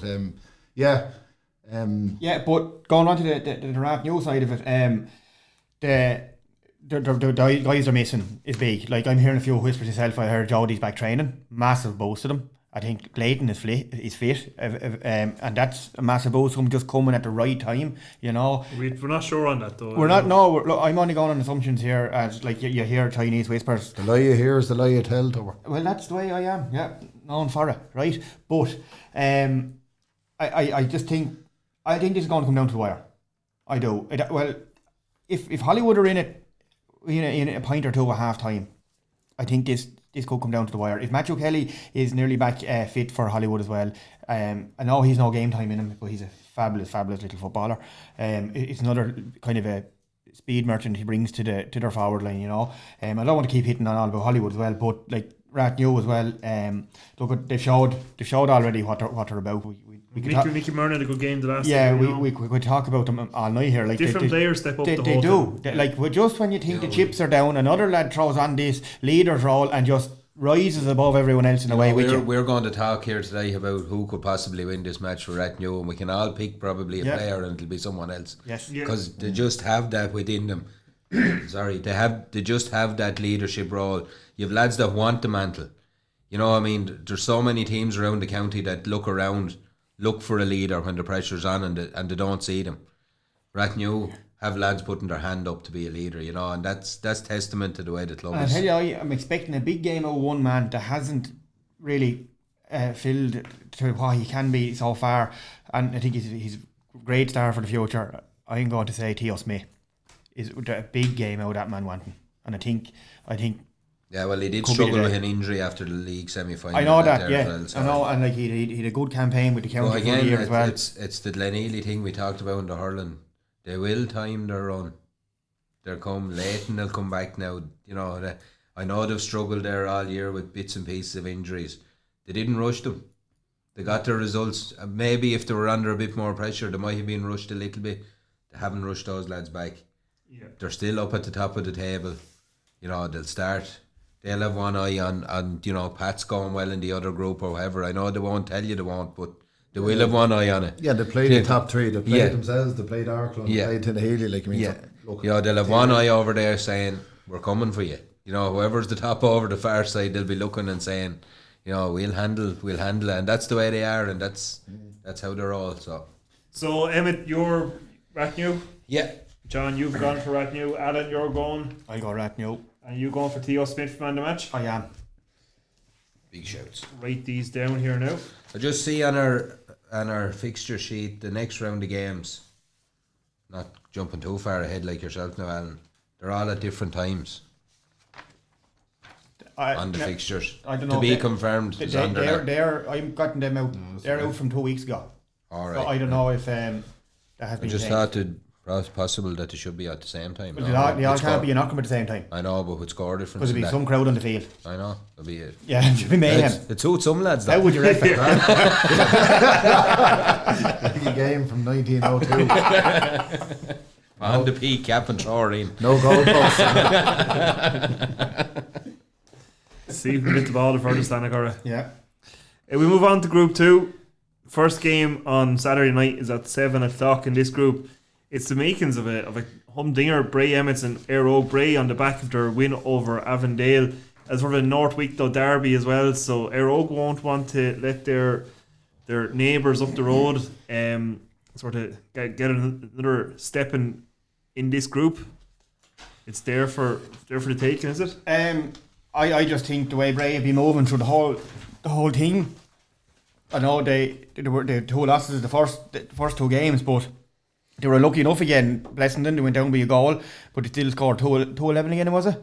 And the second day they're again Pats, but look at you're up against county champions there. And then the last day, look what they done to Baltinglass. They turned it around when the chips were down. They really needed to win, and they showed what they're about. I just think they're going to be too strong for Eire Og. Eire Og was struggling side, as I say, with injuries. Look at the hurling as well. Like Chester again with this one, as he is equally in the hurling. I don't know if Sean Lawless is back. But one good thing to see, like Danny Wood's still away. I think the one good is Anto was getting a good bit of game time into him. Like he played with the hurlers again there. He's moving well. Like he's getting sharp again. Like he's a fine athlete. But I just think the Bray side are going to have far too much for them. Yeah. Around the park. Yeah, I think so too. Yeah. Bray were impressive the last day or two, weren't they? Yeah, look, they were as you said, like they weren't that far away the first day either. There seemed to be a real work in progress. They're a big, strong, fit team, and again, we're alluding to Eire Og. It's one of those years they have, like, they've tried everything. They've tried the defensive rule. They've tried, they've tried shutting up shop. It nearly worked against Pats the first day, but it's just looking like it's a long year for them at the minute through no fault of their own, I suppose, with circumstances that's going on. But, Bray will have one eye on this group now. This group is pretty much wide open as well after the last couple of results. Bray will have an eye on, putting themselves in a position to be banging this one going into the last game of Avondale, and I think Bray just could have too much. I think Paul Cunningham was named on the panel the last. Hurling as well. I think did I see his name on the Hurling this week as well? Yeah, so he's obviously back in there with his shout. So it won't be long till you'll probably see him if he is back training as well. So that's another feather in their cap. Again, look, the Hurling lads hurled last Sunday. It's only 6 days out. They're out again, but that's the dual team. That's the dual team's problem, I suppose. That's what you have to deal with. I suppose you've two dual teams. They're probably dealing with it a bit better on either side of the coin. It's just not clicking up in Eire Og this year. For whatever reason, we know them well. We've played them a lot in the league over the last few years. I know them very well. It's just not clicking, and there just seems to be that reliance still on Darren Hayden and Fintan O'Shea. I know is coming through. You would wonder with they've had a fairly good crop of young lads come through in the last few years at under 20 last year and minor, and that needs to kick in up there. These guys need to start becoming prominent. The good centre back there, I think they got him from Sligo, Dave Rooney, really good fullback, but it's just not clicking for them, and Haydo's a great manager, knows his football inside out, but yeah, it's just and Eire Og find themselves, they were there last year, in that relegation, and they're finding themselves there again. They were in the semi-final a couple of years ago, and that's the difference when your Danny Woodses are missing other key guys. So your Sam Thompson as well, another player, of course, at one point I think 4 or 5 years ago, Eire Og had kind of 5 guys on the county panel with 2-3 of them starting regularly, Danny Woods and Chester and Darren Hayden. Sam Thompson was there, Daniel Keane was there, there was another guy, I can't think of his name now, but it's very transient in Eire Og. I said that before, there's a core there that and then there seems to always be this, guys out of orbit that they're there one year and there could be but look, it's just not clicking for them, as I said, and it's just Bray are coming good at the right time in this group. And again, not we're chucking out the same stuff. But it's the nature of the group. They now have a chance. They have a chink of light there. They're going to go for it, and Eire Og probably just in a different place at the minute. Well, look, I'm probably going to be shot up there now shortly for keeps harping on about this, and you kind of hit on it there. They've 3 teams there, and they've won the minor. They won under 20 last year. They're probably going to go very strong in both of them again this year. But what has it produced for you at the minute? Now maybe there's something else going up there. I'm going to say it has to see it, right? Let me be wrong. Let me be right. Their junior A team is struggling. They've what looks to be a very strong junior C team. What good is it to you? Do you know what I mean? Your bottom teams are for your top teams at the end of the day. You have to filter them up along, get them up there to produce, to try to get yourself to the highest pedestal you possibly can. And that's the way I look at it. Maybe I'm wrong, I don't know. But do you think the junior C team has a lot of those under 20s on it? I don't know I haven't seen I know they're very, very strong. I don't know the names of them, but I know that certainly some of them could be up with the junior A's.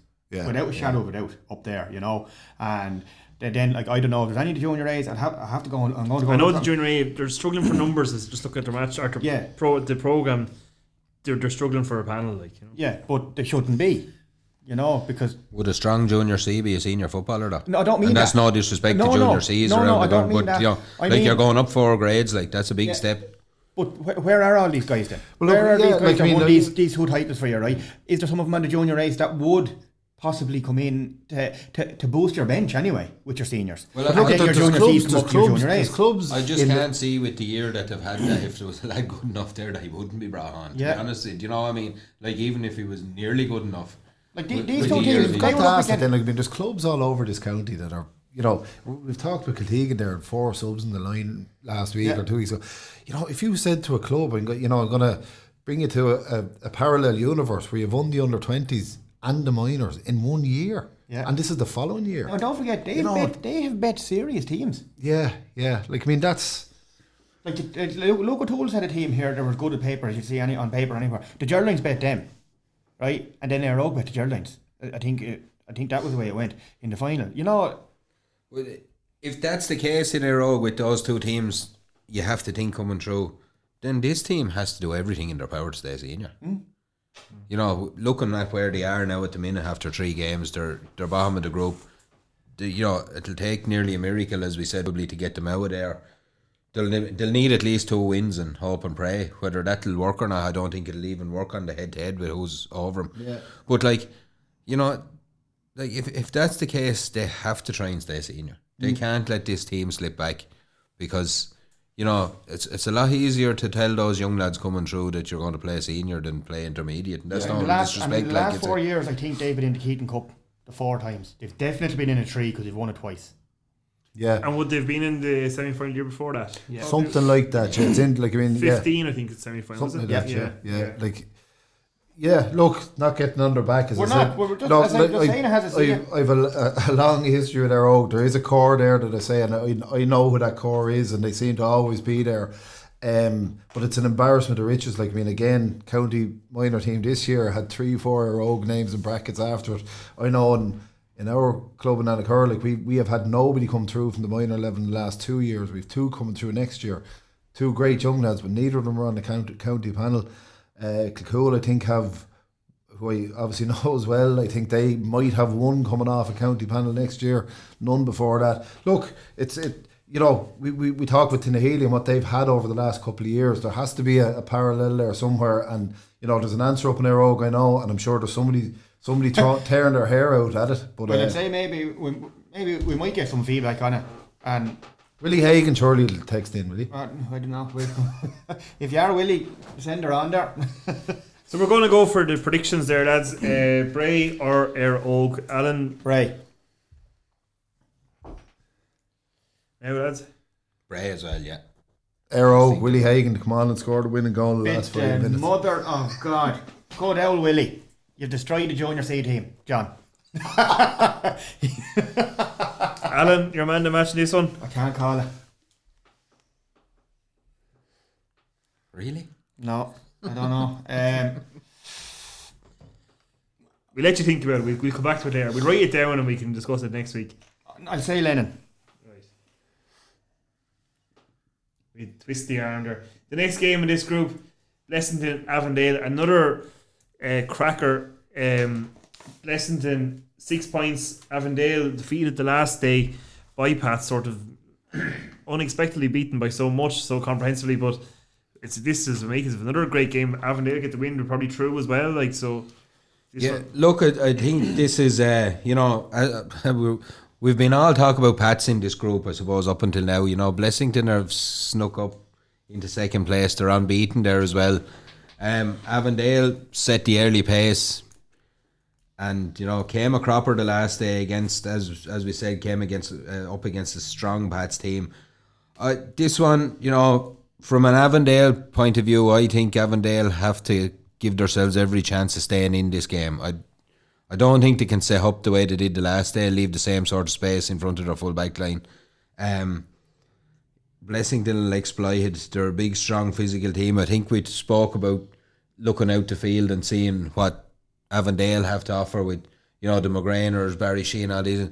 I think they'll be well matched in that area when you look out, when Brian Burke was kicking out on Sunday or Saturday. Sunday, is that Sunday? Sorry. Oh, Sunday, yeah. Yeah, you know, I just think that this one, I think Avondale have to really hit the ground running early. I don't think they can let this Blessington team get 4, 5, 6 points up on them, because the first thing that'll enter their mind is Pats and what happened. And I think they just really need to hit the ground running.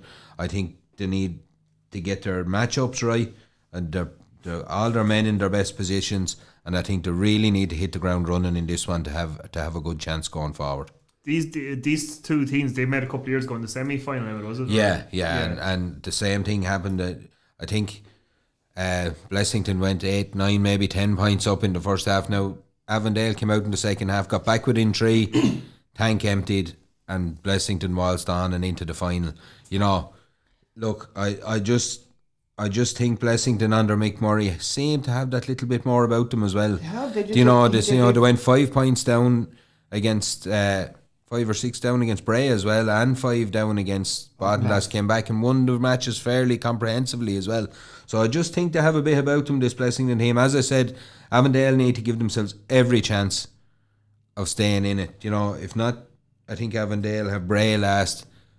That could look like it's going to end up like a shoe. How if they don't beat Blessington, and you know it's a winner takes all, loser won't be too bad. But you're sitting in no man's land. You're sitting in no man's land. So look, that's the next day. But I just think, you know, I think Blessington, they'll be able to match them for height, size, power around the middle.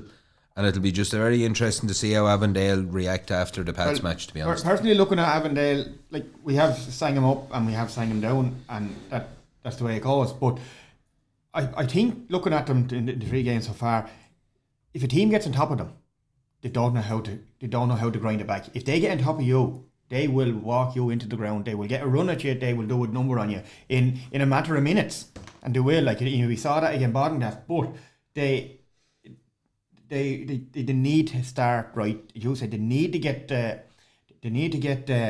matchups right. They need to get O'Sheen back on the scoreboard. Yeah, big time. Probably that was the only thing I was going to add to it. When you say with the matchups, I still think Avondale have the personnel there to match up. You know what I mean? In fairness to them, like, I mean, you know, Baltinglass probably found a bit wanting against Blessington. You know, Bray may be the same, but like, I mean, absolutely, Blessington are moving really well and are answering an awful lot of questions that we might have had about their character with those kind of turning those games around, you know, 10-point turnarounds to win and 11-point turnarounds to win. But I do think Avondale probably have the personnel to get the matchups. It's just getting them right. But just as you said, Tubber, is just, you know, to try and get O'Sheen back out there. It's a source of scores, but it's a, you know, it gets a focus back on him. It gets people worried about him again. You know, might free up Conor Byrne a wee bit. Zach Cullen in the corner, Ross Ward. All, you know, I do think Avondale have the capability to do it. That's the one good thing about it. Like, I mean, they as you said, Sully, Blessington are massive, but Avondale are massive as well. They can probably match it up. You know, you've got Graham Murray there in midfield. Owen Keogh. I think if they, like, the 2 of them were phenomenal the last day. They were both candidates for man of the match, and we gave it to Owen. But I think Barry and Ian Mack can match him for size. Will they have the legs? Will they have the legs of Owen Keogh? I don't think so. You know, the pace would be the worry. It's the you know, how those 2 lads get up and down the field for Blessington would be the worry. Murray doesn't move. Like, Murray doesn't extend himself. The last day he was. Did he? Yeah, okay. Watch what times he's been. Yeah, I think it's just, you know, if you look at Pats the last day, they set up to put Tinahely and John Crow in the middle against Avondale. The 2 of them, like we said, like, probably wasn't one of Dean's master classes, but just their movement up and down the field, the lads couldn't handle it, you know. So it's just that, you know, it's a platform. If they start driving at the backs from there, that's where, you know, cracks can open or whatever. As I said, I just think Avondale have to start really well in this match. I think they have to hit the ground running and you know, that first few minutes, like the first few minutes against Pats, they started really well. Kicked 3 or 4 bad wides, all of a sudden it's 2-4 to no score or 2-5 to no score at the other end. Yeah. You know what I mean? They can't allow that to happen. They just, under any circumstance, can they allow that to happen. They'll have to hit their targets, and they'll have to be clinical, and they'll have to be really, really tight at the other end. And breaks is going to be a big game. Big, like we're saying about the 4 boys middle of the field, like, they're fine fielders. You probably won't get 4 good big men in the middle of the field in a match together, you know. But, like, you're going to have Bakers coming under balls there like rockets, you know, from one side. You're going to have Conor Byrne and Titter as well. Conor Byrne for Avondale, but, like, the wing backs there for as well. You could have Barry Murphy coming making a dart and run there from his corner back as he usually does. Another player that doesn't get as much credit, Kevin Handon as well. He picks up a serious amount of praise, you know. And, like, he was possibly one of the man of the matches the last day as well. But, like, Whacker as well. Like, Whacker had a very good game the last day, but he chipped in with 5 or 6 wides that he personally himself will want to come back and amend that. You know, there's no doubt about it. His brother Mikey, another, like, he was took off, but got a few lovely little scores as well. So, like, they're two very good sides on paper. They really, really are. Really are to be a cracking and game. like you said, Murray has Blessington kind of buzzing up there. That there have been a little bit of fire in their belly that they've been missing for a few years. You have Gavin Wynn there as well. Like, Gavin Wynn is a full back all his life that brings a bit of a brimstone to the thing. Like, you know, he's solid, he's tough. He'll lighten you up, like, you know what I mean? Yeah, you know, and as I said, like, they've came from behind in a few matches as well. Normally, down through the years, if teams got 5-6 points up on Blessington, they'd find it hard to get back. Yeah. They'd find it, you know, they've came back from that twice, so that won't worry them. You know what I mean? 2 or 3 points at half time if they're down won't worry them. So there's that little bit of steel there about them. There's that little bit, you know, they'll want to tag on a win here. This is a potential banana skin for them. Do you know what I mean? They'll want to tag on a win here, stay at the top of the table, and they'll want to have that shootout with Pats in the last match. You know, to see who goes top. Yeah, like, I suppose we mentioned it in the hurling. We mentioned about teams timing the runs. Like, Blessington have come underneath the radar first. Like, I suppose it was the second game against Baltinglass, they won, but we were sort of talking about Baltinglass throwing away the game. You know, the third game now, they come out and they shoot the lights out. They're timing their run at the right time too, aren't they? Yeah, and that's, you know, that's what it's all about. You don't win anything in June, July or August. You know, you might pick up a new League Cup or something, but, you know, the big stuff is October, end of September, October, and that's still, you know, you're 6, 7, 8 weeks away. Like, you know what I mean? Like, but they still have, they're on the right path to it anyway. Yeah, but I wouldn't mind being in their position at the minute. As you said, like, they're coming in there, you know, there's no one really saying a lot about them, and, you know, I'd like to be where they are as well. They're in a good position. They are. That's about much we can on that one. Yeah, anyway. so our predictions for that one, Alan? I'm going to go Blessington. John? Blessington. And Emmet? I'm going to have to go Blessington as well, I think. Full house, and your man the match, Alan? Hiker. And just to hear how we've one result in there from tonight, anyone that is listening in the Junior Hurling Championship, Tinahely 2-9, Aughrim 2-12. That's a massive, massive win. Nothing against Tinahely, but that's a massive win for Aughrim. First championship match back. Don't know how long they've been out of the hurling fray, because I think they've lost all their matches in the league up to this. So a tip of the hat to them, fair play. Yeah, and I think is that the Tinahely team that picked up the League Cup? No, the junior. Oh yeah, that's them. Yeah. So that's a massive victory there. Then we don't know what they've lost to their intermediates. So the final game in Group 2 of the Senior Football Championship sees Pats against Baltinglass. I suppose if we were looking at this at the start of the year, we would have said this game is going to decide who's going to top the group. This is the game of the group. Or it could be a potential curtain or a dress rehearsal for a county final. And now we're looking at a completely different light. Yeah, and as Sully just mentioned, the one that could be set up for next week is actually Blessington and Pats. In the final round could be that shootout that we were talking about. Look, Baltinglass, I'd say they just want the season to end at this stage. You know, from the highs of a league run to this now. Like it's an ominous task. For sure they'll go for this championship match. I'm not doubting that for 1 second, but it's just so hard to look past Pats in this championship. And it's becoming a bit broken records, like Groundhog Day here. You know, every 2 weeks. Like, I mean, they are just moving along, and, you know, they're knocking over teams as they come up against them. You know, I just don't. I don't see where Baltinglass can plug the gaps. I'd just like to know, there's only one question I'd like to know, and we're probably not going to get the answer. What has happened in Baltinglass? Yeah, well, I think we've spoke about Baltinglass over the last 3 rounds of matches, I suppose, and we're looking at, it's hard to know, but something has obviously went amiss. You know, I can't put. Maybe there's an in-house problem we don't know about. Everyone has their own. No one knows. Look at it, but it just looks like there's something amiss there. It looks like, you know, they're just not. You know, you've John McGrath picking up a couple of red cards. You know, it just doesn't look a happy camp, to be honest with you. But they've tried. They have rotated that team every way. Anyway, they've done everything possible. And they have. Yeah. They brought lads out full back and wing back to play middle of the field. They've done everything.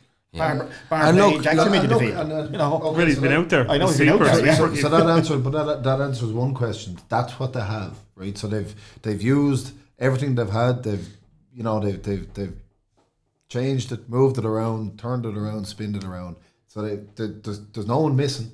They have what they have. So that answers that question. So then you're into, like you say, is there issues, or are they as good as we, you know, as you say at the start of it all, we were saying, you know, rank your teams, and it was Pats this, and it was, you know, Arklow that, and Baltinglass the other. You know, they were in that conversation. You know, does it reflect where they are now? Is that a true reflection of where they are now? You know, played 3, lost 3. I suppose, like, when you go back to the league, they were only missing Mark Jackson off their team for the league, and they came through it, you know. So that's another thing. They are a relatively young team as well. Like, you know what I mean? They have a lot of lads coming in there. You know, is it a building process? I don't think it is because they have a lot of well-seasoned players on that, even though they're young. Yeah. Like some champions, they have county champions. It's who works there. Like one of them got run with the county. Like Ian Sheeran was as good a full back as they've had there in a long time, and they've took him out of it now. And nothing wrong with young Burke's back there, but is it working? I don't know, because they're he's moved to move Burke back into midfield. And moved Burke into the field, right? I think one of the main, they're missing Mikey English the last day, but I think one of the main players have been missing nearly all year, and he's an out and out leader and has been for as long as I can remember. Is Jason Kennedy. I think, is he going to solve that problem? I don't know, but he'll definitely help it. Look, is he available? No, he's not. But I don't think so. But he's just one of their leaders they're missing. You can see lads getting frustrated out there. You can see John McGrath getting frustrated. It's easy for us to see it. Like, I just from a personal look at the whole thing, we've all heard the stories about how hard they trained. They were training in November 3-4 nights a week. Have they got sick of it? You know what I mean? I seen this Baltinglass team 2 years ago running out. A lot of them lads were there. They were running out to play a replay against Eire Og. They'd drawn with them the first day by the skin of their teeth. I think Billy Norman got sent off. And they were coming out. I was with Avondale, and we were in the pen waiting. And I just seen them running out, and they were like lads that were going out to the shooting squad, to be honest with you. Like they were dragging out, like they weren't enjoying football anymore. And you just hear all these stories about how hard teams are trained, everything they're doing now. Is there just that maybe they're just like sick of it? I don't know. Look, we're throwing things out where we don't know what's going on inside. You know, it's just when you hear these stories of 4 or 5 nights a week in November. November's a long time ago. You know, no matter how much you love a game, there has to come a week or two that, you know, and is it just unlucky that it's the wrong couple of weeks it's happened? Or they were my pick. We have a few envelopes here on the wall, and they were my pick to get to a county final, right? I haven't even opened the envelopes yet, but that's gone out the door now anyway. But it's ruined that game. It's ruined that game. Yeah. Well, especially when they all fell off the wall earlier. But they just haven't brought what they had in some of the league campaign to the championship. But what really summed it up for me was the day they played Tinahely in the Dun Cup semi-final. When Tinahely were completely depleted with numbers, and Costello put out a team of complete defensive, blanket defence, and Baltinglass looked like they didn't know how to deal with it. It took them a while to get grasp, but Tinahely missed 4 or 5 goals that day and a penalty, you know, and they very, very easily could have bet him, you know, and then I saw him against Pats, and it was a bit much the same, you know, and that's when I just said to myself, I think I said it to you. My thing was with 10 minutes to go in that match against Pats, they were 2 or 3 points up. Yeah. You know, they haven't turned into that poor a team in that length of time. You know, like Pats came with the very same thing they done in the county final. You know, came with a wet sail at the end of the game. Were hard handled. Dean Healy and these lads started strong running, and they won by a point. I think was it Pats by a point, 2 points maybe. Yeah, but do you know what I mean? Like that's not that long ago either. Like they just haven't turned into that bad team. They were toe to toe with Pats for 55 minutes that day, and it's just like maybe look. I'm sure Sean O'Brien and everyone involved with him up there are scratching their head as well, wonder maybe, you know what I mean? Because if it could be sorted, I'm sure they'd have sorted it. For sure. Look, you know, they've a management team that doesn't need to. They've forgotten more about managing than we'll ever know. But like I mean, again, you'd wonder. Again, the conveyor belt up there. There's a lot of young talent coming through up there. Like Jordan Deans probably hasn't fired as much this year. He might have been a guy that you would have said, you know, he was going to shine this championship. Johnny Keogh, I know, had a massive league campaign. He's very, very good. Jordan Deans did, yeah. No, but Johnny Keogh. Yeah, Johnny Keogh. Listen, I think he's been all right. I really admired him playing for the minors, and not, you know, sometimes maybe you look at a minor player and he's outstanding at minor. Like when Johnny Keogh as a you know, he's a kind of an older head in him. Like he's a very crafty kind of good footballer. Probably would have been the one that I would have said could have really moved up and brought that here. You know, I wonder, like, I mean, the Doody, is he injured? Yeah, like, I mean, you know, again, I would have looked at him the last couple of years as a minor, fine player, and, you know, playing with Owen Byrne in midfield for the county, and Owen Byrne's pretty much getting there for Tinahely. You'd ask yourself why he's not there for Balto, so maybe injury is the answer there. But yeah, look, I think it's drawing board time up in Baltinglass, no matter what way the season ends now, like, you know, and look, again, they probably have the personnel and the people up there to pull something out. You know, they won't be found wanting looking for young lads coming through. Again, good few on the minors this year, good few last year.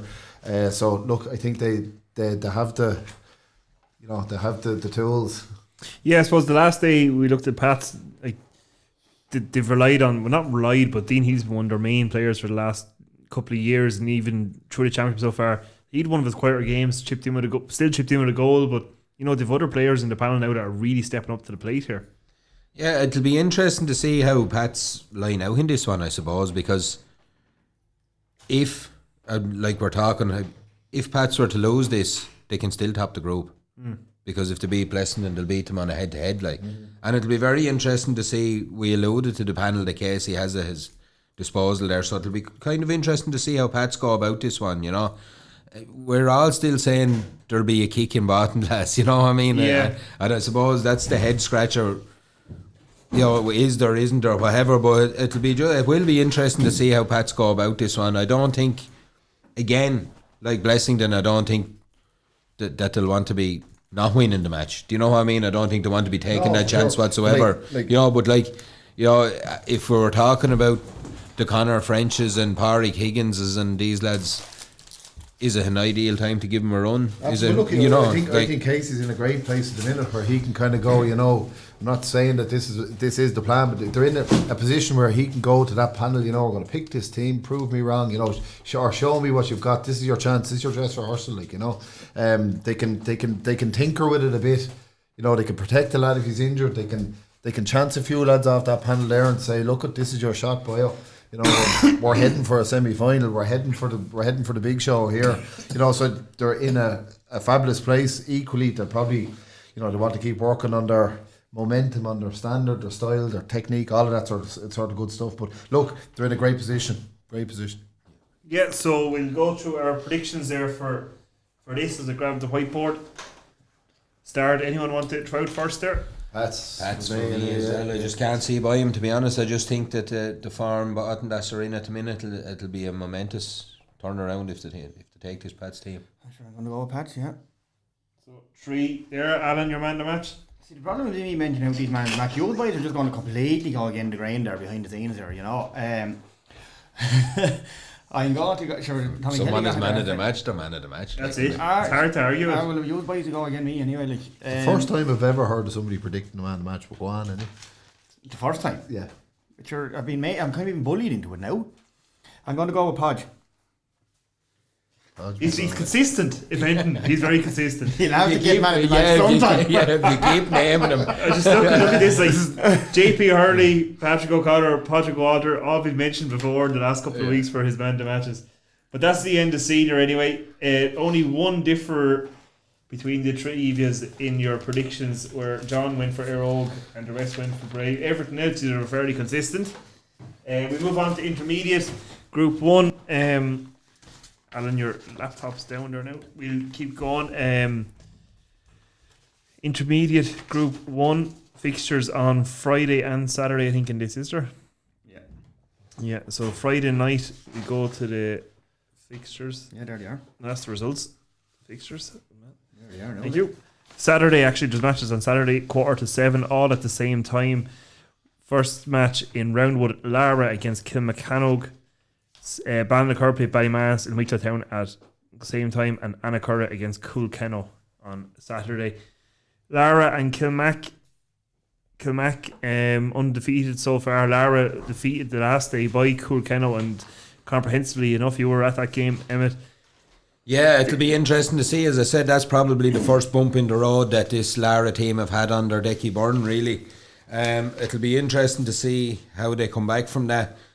It's a big game for them because they don't want to be leaving themselves looking into the last game. I think who have they in the last? It'll be Ballymanus in the last game. So, you know, that could turn into a shootout as well. A revitalised Ballymanus team there at the minute, who we'll hit on in a minute. You know, I think Laragh, this is a massive game for Laragh. Massive game for Laragh. I think, you know, we've alluded to Kilmac's forwards. Like, all the damage was done. I know if you get beaten, all the damage is generally done in the forwards, but like, a lot of damage was done early against Coolkenno for this Laragh team, and I think, you know, again, you're looking at setting themselves up to keep themselves in this game and give themselves a chance of winning. You know, after 15 minutes against Coolkenno, it was shut shop, and they don't want that to happen again. Well, Kilmac going back full contingent anyway. Like, Colin is back from his red card. He'll be back. I don't believe there's any injuries up there. And Laragh, like Damien Hanlon, he'll be back as well. He was only gone for the game. Like, I'm sure Damien will be kicking himself. Like, did I have a massive bearing on the game? Probably not. The game, I think, was already. It didn't help. It didn't help their case, but at the time. But like, I'm sure Damien will want to. He will be kicking himself for getting put off, you know. And like someone had said to me, he was lucky he could have got a try red instead of 2 yellows for the second. Now, but look, that's only, I said, that's pub talk, you know. But it is a massive game. Like, Kilmac are they're in a great place, you know. They're just trundling along there. But I hit on it in the 3 games they played. A lot of their scores are coming from dead balls. So if Decky can get his battalion of boys and not to be fouling, right, they're onto something. Like, there is a game there. It is there for the taking. Keep the game tight. Keep the game tight. Don't foul. Kieran Kenny refereeing it. He'll let it flow. He won't be whistle happy. And if Laragh can get on top of Kilmacano, like, Kilmacano haven't been tested here yet of a team getting on top of them, you know, and getting ahead of them. And so I don't know what way to predict this, because it's a massive game for Laragh. If Laragh don't win this and the Billies win their game, they're level on points, and it's going to come down to 2 of them are playing each other in the last game. Like, and we've hit that in the other groups as well, like in the senior, that it possibly can happen. And like you said, a reignited or whatever, Ballymanus team, like, the Billies are very unlucky again. Coolkenno the first day out, right? They had a bad enough day again. Kilmac just didn't work for them, and they completely blitzed Annacurra. So like, I think they're forced to roll with. I think they're going to go on and qualify out of the group. That's my prediction with the Billies. But we'll come back to that in a minute. But I'm predicting a draw here with Laragh Kilmac. Yeah, look, I think you don't second guess Decky Byrne at any stage. I think he knows everything we've said. He'll know to set this game up tight. He'll know to keep tight margins, even if it goes point for long enough. And I think that's where you're coming from as well. You know, I just think he'll have everyone tuned in. You know, they've listened to him till now. They've hit their bump in the road. He'll have them ready to come back. But Kilmac, even though they're getting a lot of their scores from frees, I just don't like the way Laragh imploded against Coolkenno, against forwards. And, you know, Kilmac have those type of forwards as well, to be honest. I just think Kilmac might have a little bit too much. Even you could see Laragh setting up a little bit defensively, but on my viewing of them against Coolkenno, which is probably harsh, I'd side with Kilmac on that, because I just don't like the way that the hard runners got at them. I don't think they should set up defensively, because like, Kilmac got 2 early goals against Annacurra, but Annacurra came out in the second half and they took the game to them. And like, if 1 or 2 decisions had to went their way, and I don't mean by referee decisions, I mean by they missed 2 goals. They hit the post at one and another one just treated wide. Like, if they had to went them in, I think Annacurra could have bet Kilmac that day. But like, Kilmac were deservedly winners in the end. But I just like to see a team getting ahead of them to see what way do they deal with it. Like, if Laragh can get off to a good start here and go and attack him, and that's why I disagree with you with they're going and go defensive, because they have to go at this. That's the quandary you're in, I suppose, if you're Decky Byrne. Yes. Do you know? Yeah. Do you go all guns blazing and leave yourself open to what happened the last day, or do you stay tight and stay compact? And, you know, like, that's, you know, that we'll see. That's as 7:15 in Roundwood Saturday evening, I'll tell all. But Yes. you know, I just think on my looking on it, I think Kilmac might have a little bit much firepower. At least we're going against the rain here on this one, boys. Yeah, that's it. Yeah. The next game, Ballinacor and Ballymanus. We sort of were tied for a little bit for time. So Ballinacor against Ballymanus. Ballinacor. Holy God, boys. Amateur over here. There's a wife ringing, put the chaps to bed. Yeah, Ballinacor against Ballymanus. Look at Ballymanus, are, as I say, they're coming to light at the right time. You know, they're moving well. Ballinacor, we're not going to say too much about them. They're under pressure. They're under pressure, but they played a lot better. They must have played a lot better the last day. Well, You know what I mean? goal. They got an early goal. They pushed Kilmac a little bit. You know, I think there's only 5 or 6 points in it at the end. If you're in the bit of trouble, Ballinacor are in, I suppose. You like to see that improvement coming. It has helped them. It'll have been a help and it'll have been a driving force. Yeah, you know, but I just think the Billies are going to have too much here. I think the Billies are buoyed by the win against Annacurra the last day. I think it's sort of, as I said, it's reignited them a little bit. I think, you know, there's a bit of a step to them now. They won't fear what Ballinacor have to throw at them. No disrespect to Ballinacor, that's what I think. Yeah, but I just think Ballymanus will see this one out, to be honest. Yeah. And then the final game in the group, Annacurra against Coolkenno in Baltinglass. Pat Dunn throws that ball in at 7:15 as well. Well, but whoever's going to go to Billies on that one anyway. We won't predict the match. I don't know what's going to happen. No. But yeah. Yeah, Annacurra, Coolkenno. Yeah. Once again, I think Annacurra have a game in them. I do. Somewhere along the line. And look, they're my own club. I'm not going to run them into the ground and that, but look, they're in a bad place. They're a tired team. They're rebuilding. The lads coming through. Hopefully in the next few years if we can keep our juveniles and all together. But Coolkenno are moving on well. I said at the very start of this podcast, winning breeds success and breeds everything. They've went through the whole league very well. They went up winning, and they've kept it going. You know, but you know. And like people are saying that they're probably too good, they didn't deserve to go down in the league. They did, and I said, we asked the question, would they have changed for the world? No way would they have changed for the world. Like I say, they're on a high up there, you know. So, but I still think Annacurra have a big game in them. Yeah, look, I as I said, I was at the Coolkenno match the last day. I was really, really impressed with this Coolkenno team. I think, you know, that their strength all across the field. I don't think they had a weak line. The only line you couldn't comment on was probably their full back line, because they just weren't tested, to be honest. You couldn't get a clear view at them. I don't know. But every other line seemed to be well on top of what Laragh had to throw at them. You know, I've seen a few clips from the Annacurra match. I said it, you know, that fire wasn't there. Like, there was lads soloing through, there wasn't a hand left on him, that fire wasn't there. Yeah. That'll have to be got back. Yeah. Like, I agree with you. You know, I've played against Annacurra nearly all my life, and fire was the last thing you had to worry about. You were hit with everything they had. That'll have to come back, even if it's not, you know, for Coolkenno or what's facing them. They'll have to get that fire back. They'll have to get that tradition, that club, that jersey. They'll have to find it somewhere over the course of the next 3 games. You know, I was talking to an Annacurra fella the other day in Auckland, won't mention names, but he said, even if we win our 2 matches, we'll probably still be in the relegation. Well, they are regardless. Yeah, and I just said to him, I'd rather go into it after winning the 2. Yeah. You know what I mean? And I think that's where you need to be coming from now at this stage. Coolkenno are coming for Annacurra as well, because 2 years ago we played them in Annacurra and we gave them hiding. And there's no point saying we didn't. I think it was 2-12 or 2-14 to 3 or 4 points.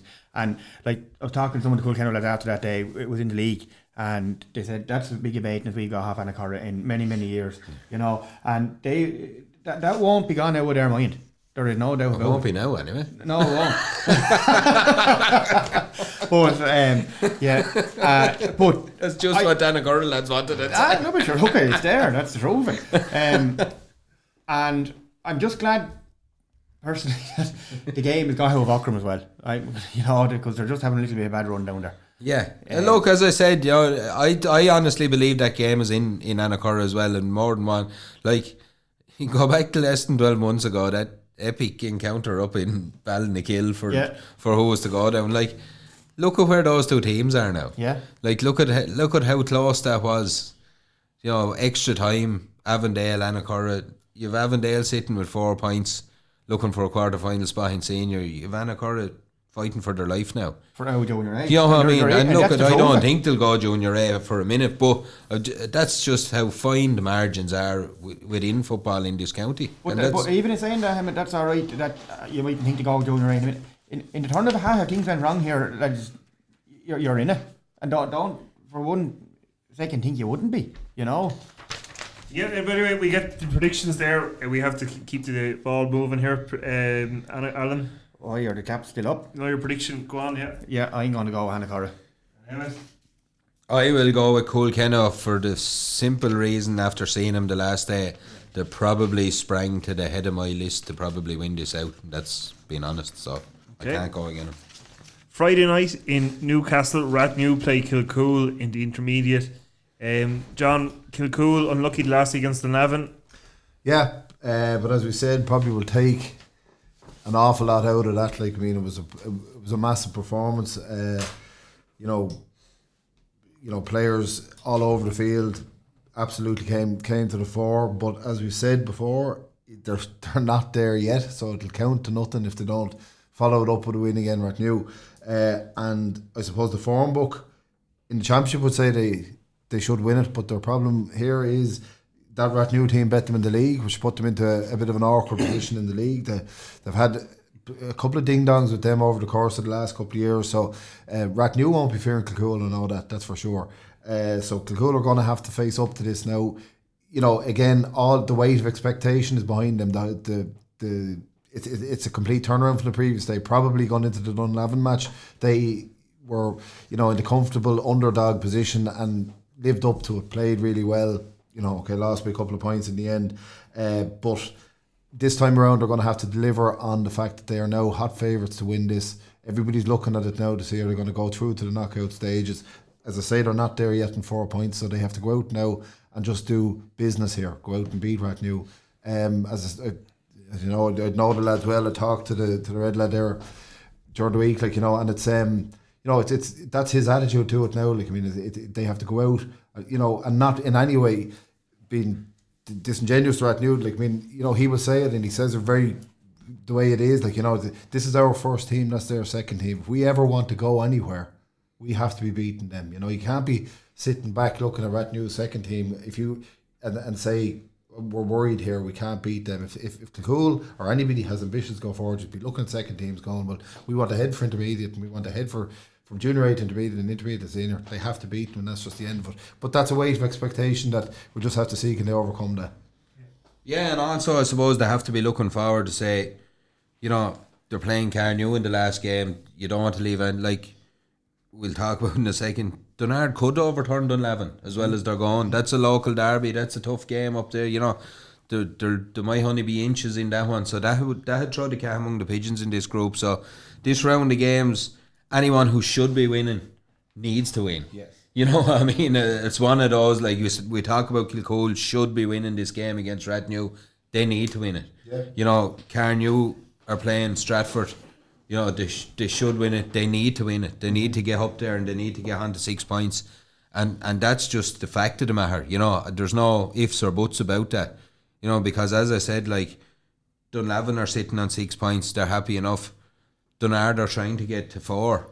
If they do that, like, it puts Carnew and Kilcoole in a position. Yeah. So these are matches now that are must wins. They're not, you're actually, you know, it's like the round of 16 before the quarter final. I suppose you're looking at here is basically what you're looking, and you have to go ahead and win your game. So I just think, you know, I do think Kilcoole will have too much. I know Rathnew were struggling for numbers. Again, they won't not field. No. And anyone that arrives will be able to football. Yeah. You know, and that's what they are. That's what they bring. So I Kilcoole need to be on their toes, but I think they should squeeze the victory in that one anyway. Yeah, a unanimous decision for Kilcoole there. The next game, Stratford are playing Carnew in Kiltegan at 7:30 on Friday night. Also, Carnew, like Stratford, they're struggling a little bit in the group stages so far, but this is where Carnew need to be picking up their points. Yeah, it's a carbon copy of the previous comments. You can probably just take all the previous comments and just shove them right into this as well, because I suppose Kilcoole again, Rathnew is second against 5th. Carnew against Stratford, 3rd against 6th. You know, it's all fairly symmetrical, and the points are the exact same as well, insofar as Carnew are on 4, and again should win it. On the form book, but should win it can very quickly become we could have won it but we didn't. But so it's very similar comments. Carnew have too much for Stratford. That is for sure. We've talked about them all since the start of this. Talked about the scores they're putting up. Talked about various bits and pieces about them. Perhaps the Kiltegan factor might have something on it. They're going out west now to play Stratford over there. But no, look, I think Carnew have too much for Stratford in this one. Stratford again having a tough run of it. They're struggling up there with numbers. I know we keep saying that about various clubs, but as I say, carbon copy of the comments for Kilcoole. I think Carnew will win that. Should win it and will win it. Okay, Emmet. Yeah, look again. Hope to win it anyway. Just the one thing, like Kiltegan, tight, trappy little pitch, could take them all their time to win it. Is why I think Stratford. They'll set up, they'll be physical, they'll be, I think Carnew should have too much for them in the end. I'd be hoping to do, because they don't want to go into that last match against Kilcoole vying for a win. They definitely don't need that. And all I say, look, as we spoke, it's the same, it's a must win for Carnew. I know it's a must win for Stratford as well in the position they're in, but it's a must win for Carnew. If you're going to go anywhere in this intermediate, you must win this to put yourself in the position. And that's like, if you win this, you're probably going to be in a quarter final, and that's the way you have barren amazing things happen. But look, if you win it, you're probably going to be there. You have to win it. Yes. It's almost like a round of 16 game, as I said to John before quarter final, and that's what it is. You have to take it as knockout now. Yeah, then the next, so we're going 2 wins for Carnew there. The last game, Donard are playing Dunlavin in Hollywood, I think it is. Donard they need a win here, and if they do, it's the cat among the pigeons. Absolutely, yeah. I suppose Dunlavin were on a kind of a seamless course to a whitewash of the group, and still are, but ran into some trouble last week, and maybe Kilcoole might have exposed one or two little chinks in the armour, as we talked about last week. They really took it to Dunlavin. I've watched Dunlavin a few times, played against them a few times this year, and in wide open spaces they've a full forward line is moving really well. They're working to a really clear pattern. Big ball in, big early ball in, good ball winners in there, great, good movement, good score takers. But that was denied to them up in Ashford against Kilcoole. And here, as we said, Donard, more than capable of kind of assessing that and bringing the same thing to it. They're dogged, hard, local derby, and have some good backs out there. So look, I don't think it's as foregone a conclusion as the other two. So you maybe could get interesting there, in the sense that I do think Kilcoole and Carnew will win. Dunlavin maybe are not out of the woods just yet. They're on 6 points, so they're almost guaranteed a guaranteed quarter final. But Donard everything to play for, and as I say, Dunlavin probably not as not as insurmountable maybe as they looked 3 weeks ago before the match against Kilcoole. Yeah, look, John has pretty much covered it. As I said, the whole local derby thing, I take it for me, it's do or die for Donard, and that's pure simple. They have to come out, they have to come all guns blazing. If you'd have told me Donard would be 2 points after 3 games after the first game against Carnew, I'd have looked at you and thought, what's going on here? They were fantastic for long periods of that game, and really probably should have won it. Carnew a late scoring burst. I just think that Dunlavin have it about them. If they're going to win it this year, they need to be knocking Donard out here. And that's no disrespect to Donard, but they need to have it in their mind and say, look, these lads could come back to bite you. We don't want to play them in a quarter semi-final in Auckland at any stage. We have our chance here and let's take it. And that's no disrespect to Donard, as I said. If you'd have told me they'd be in that trouble now, after the Carnew match, I wouldn't have said. But even on the line of form through Carnew, you'd have to side with Dunlavin, I suppose. Dunlavin completely tore Carnew apart, whereas Donard didn't get the result out of it. They kind of did and didn't get the result. So that's on that line of form, you'd have to go Dunlavin. Yeah, I think I've probably worn out this discussion a bit, but I do think that the pitch in Hollywood, the bigger pitch, will probably suit Dunlavin as well a bit, as opposed to the tighter the tighter paddock down that forward. So yeah, I'd go Dunlavin for it, but I think it'll be the game of the round in that group. I think so. Yeah. We'll move on then. Junior A, we're sort of pressed for time here, so we're just going to go through the games pretty quickly. Yeah, we'll just rattle through the Junior A ones quick enough here as well. Yeah. So we're going to fly through these really quickly. We're very sorry. Look, we're trying to hit on everything here as quick as we can. You have Hollywood and Lacken. You have Hollywood looking for the first win. You have Lacken looking for the first win. Both of them are bottom of the group. Possibly on this, I think you could possibly see Lacken's. They're going to draw blood here. I think this is going to be their first win. It's their first team. They should be by right coming in here again. Hollywood second team, middle team. They have a junior C team as well. I think you're going to have Lacken turn Hollywood over here. That's my opinion on that one. Then you have Blessington and Ockram. I think Ockram are going to have to come out the back of a very good win. They answered the call after the first game out, and they're after getting the win in the Hurling tonight as well, so there'll definitely be a little bit of a buzz down there, They put Ockram or Blessington already in the league. Yes, they did. So I think this game is going to be tight. I don't know. It's very hard to say what way this is going to go. It's up and round. I just think Blessington might just have a little bit too much for them. But it's going to go to the wire, I think. Yeah, I don't think you're. I'd probably go the other side of the wire to you there. I think Ockram will pull this one out of the bag. I've said since the start that I think there's a qualification in Ockram here. They had a horrible start. They have another very big game against Kilcoole Boy. Not looking past the one here against Blessington, but look, I do think I think Ockram have probably gone a bit towards turning their year around. And yeah, I think they'll have enough to take Blessington. Yeah, and then. We'll just have to wait and see what way that one goes, John. We have a little bit to talk about that the next day. But big game then, probably the biggest game out of the two groups. You have Vallymount again, Shillelagh Cowboy. This is going to be a belter. Now, it's in Baltinglass before the Annacurra Coolkenno match, and this is going to be a belter. What way is it going to go? I honestly don't know. I know we're laughing and joking here about about predictions and things. The one thing that's going to, the boys might forgive me for saying this, but if Vallymount beat Shillelagh Cowboy, how do they react? They haven't lost a game since the very first league game of the year, right? They've been on a very, very good pedestal. It's been a fairy tale for them, It's not the end of the world if they lose, because they're more than likely going to come out of this group. Where will it be? We don't know. Probably after Saturday, it will have a big bearing on it.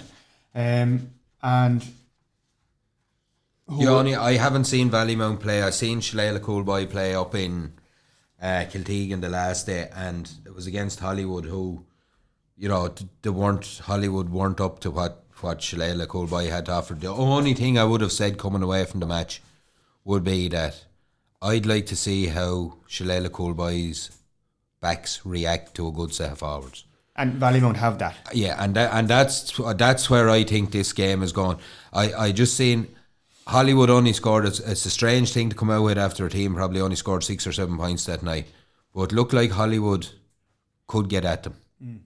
It just looked like they could get at them a bit, and I know Kiltegan was tight. It's just once Hollywood broke the middle of the field, once they got past Daniel, Nolan and the lads in the middle of the field, it looked like they'd get a score. And I'd just like to see how the backs react to a set of forwards like Vallymount are going to bring to them. Yeah. I think it'll obviously have a huge bearing on the game. But, it was just one thing I came away from the match with, that, once Hollywood broke that central area, they looked like they could get a score. And I could be fair. I hope I'd look at, the local team, Shillelagh Cowboy. You'd be rooting for them all the time. But it's just one thing I came away from the game with, that, they'll need to be really on their toes again, this Valley, with the scores they're putting up, Vallymount are putting up. Prediction on this, and I'm probably going to be slated for saying I'm going to go Vallymount. Well, I just think they've been playing a higher level of football. They were very near getting promoted to Division 1A. They only barely missed out on it, and they've been chomping at the bit the last 2 years. I think if they don't win a county final this year, the will to live could go out from up there. Because there'll be 3 county finals maybe in a row, and that, how can you keep lads going?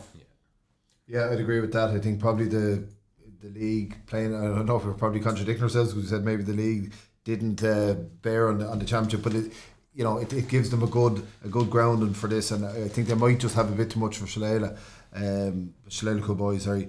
But look, you just can't write them off the minute. But yeah. I'd go Ballymount to do it. Well, I'm going to side with the local lads. I'm going to go Shillelagh boy because I haven't seen Ballymount playing, so I have seen the lads.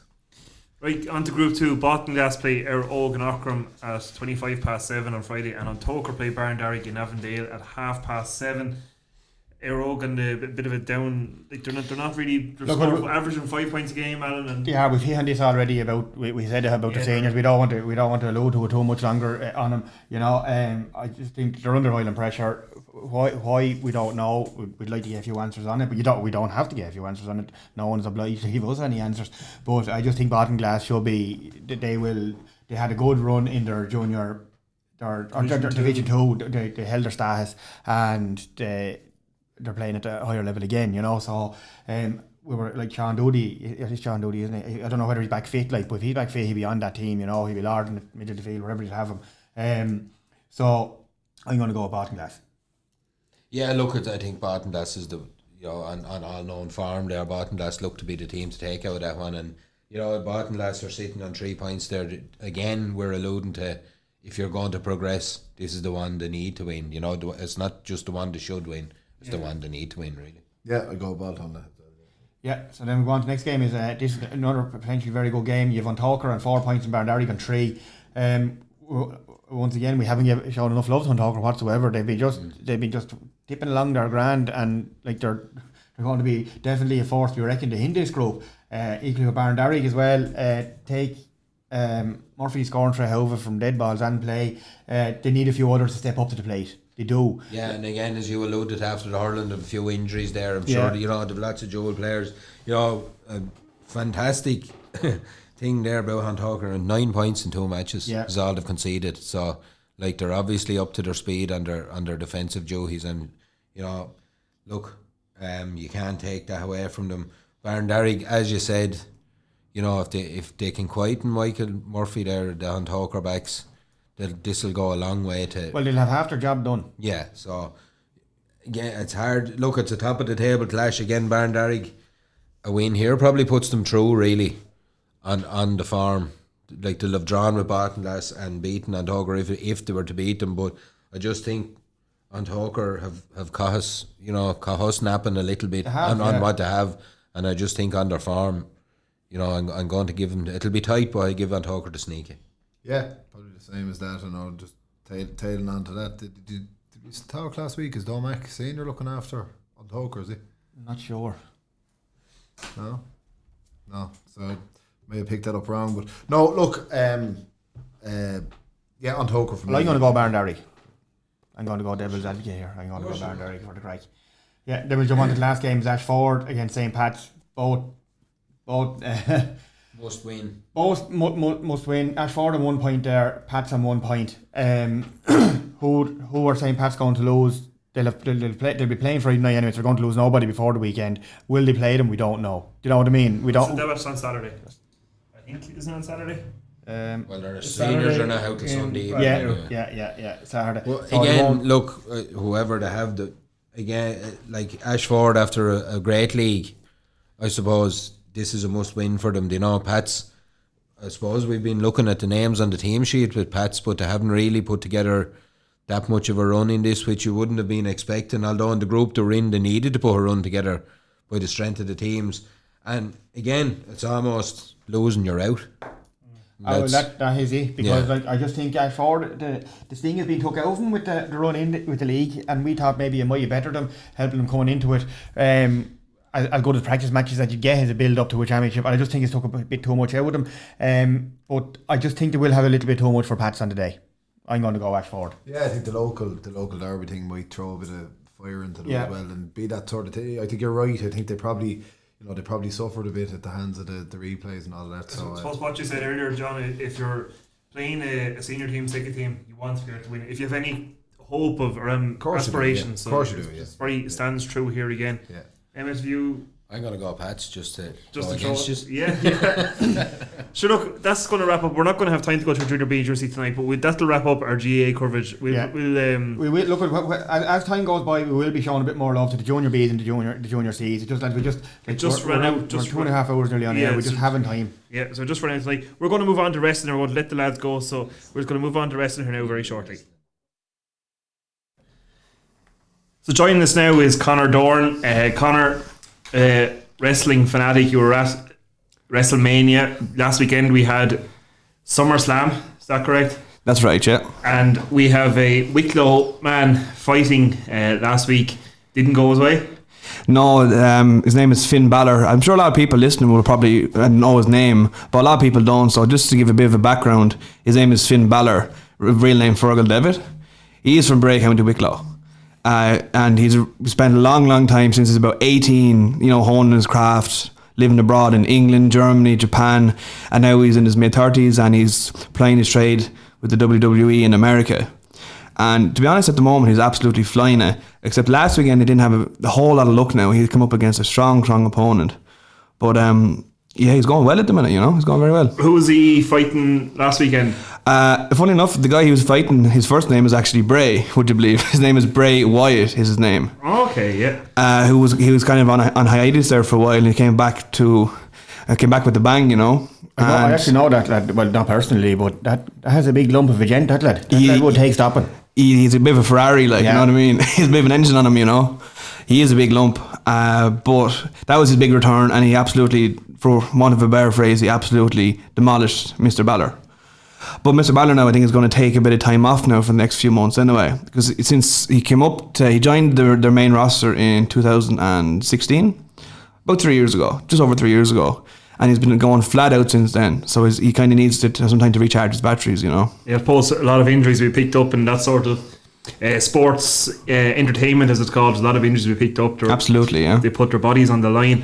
He, of course, you were over in the States in March at WrestleMania. That's right. You were there when he won the US Open or US title, or the Intercontinental Championship. That's it. That's US Open, it's not golf he's playing.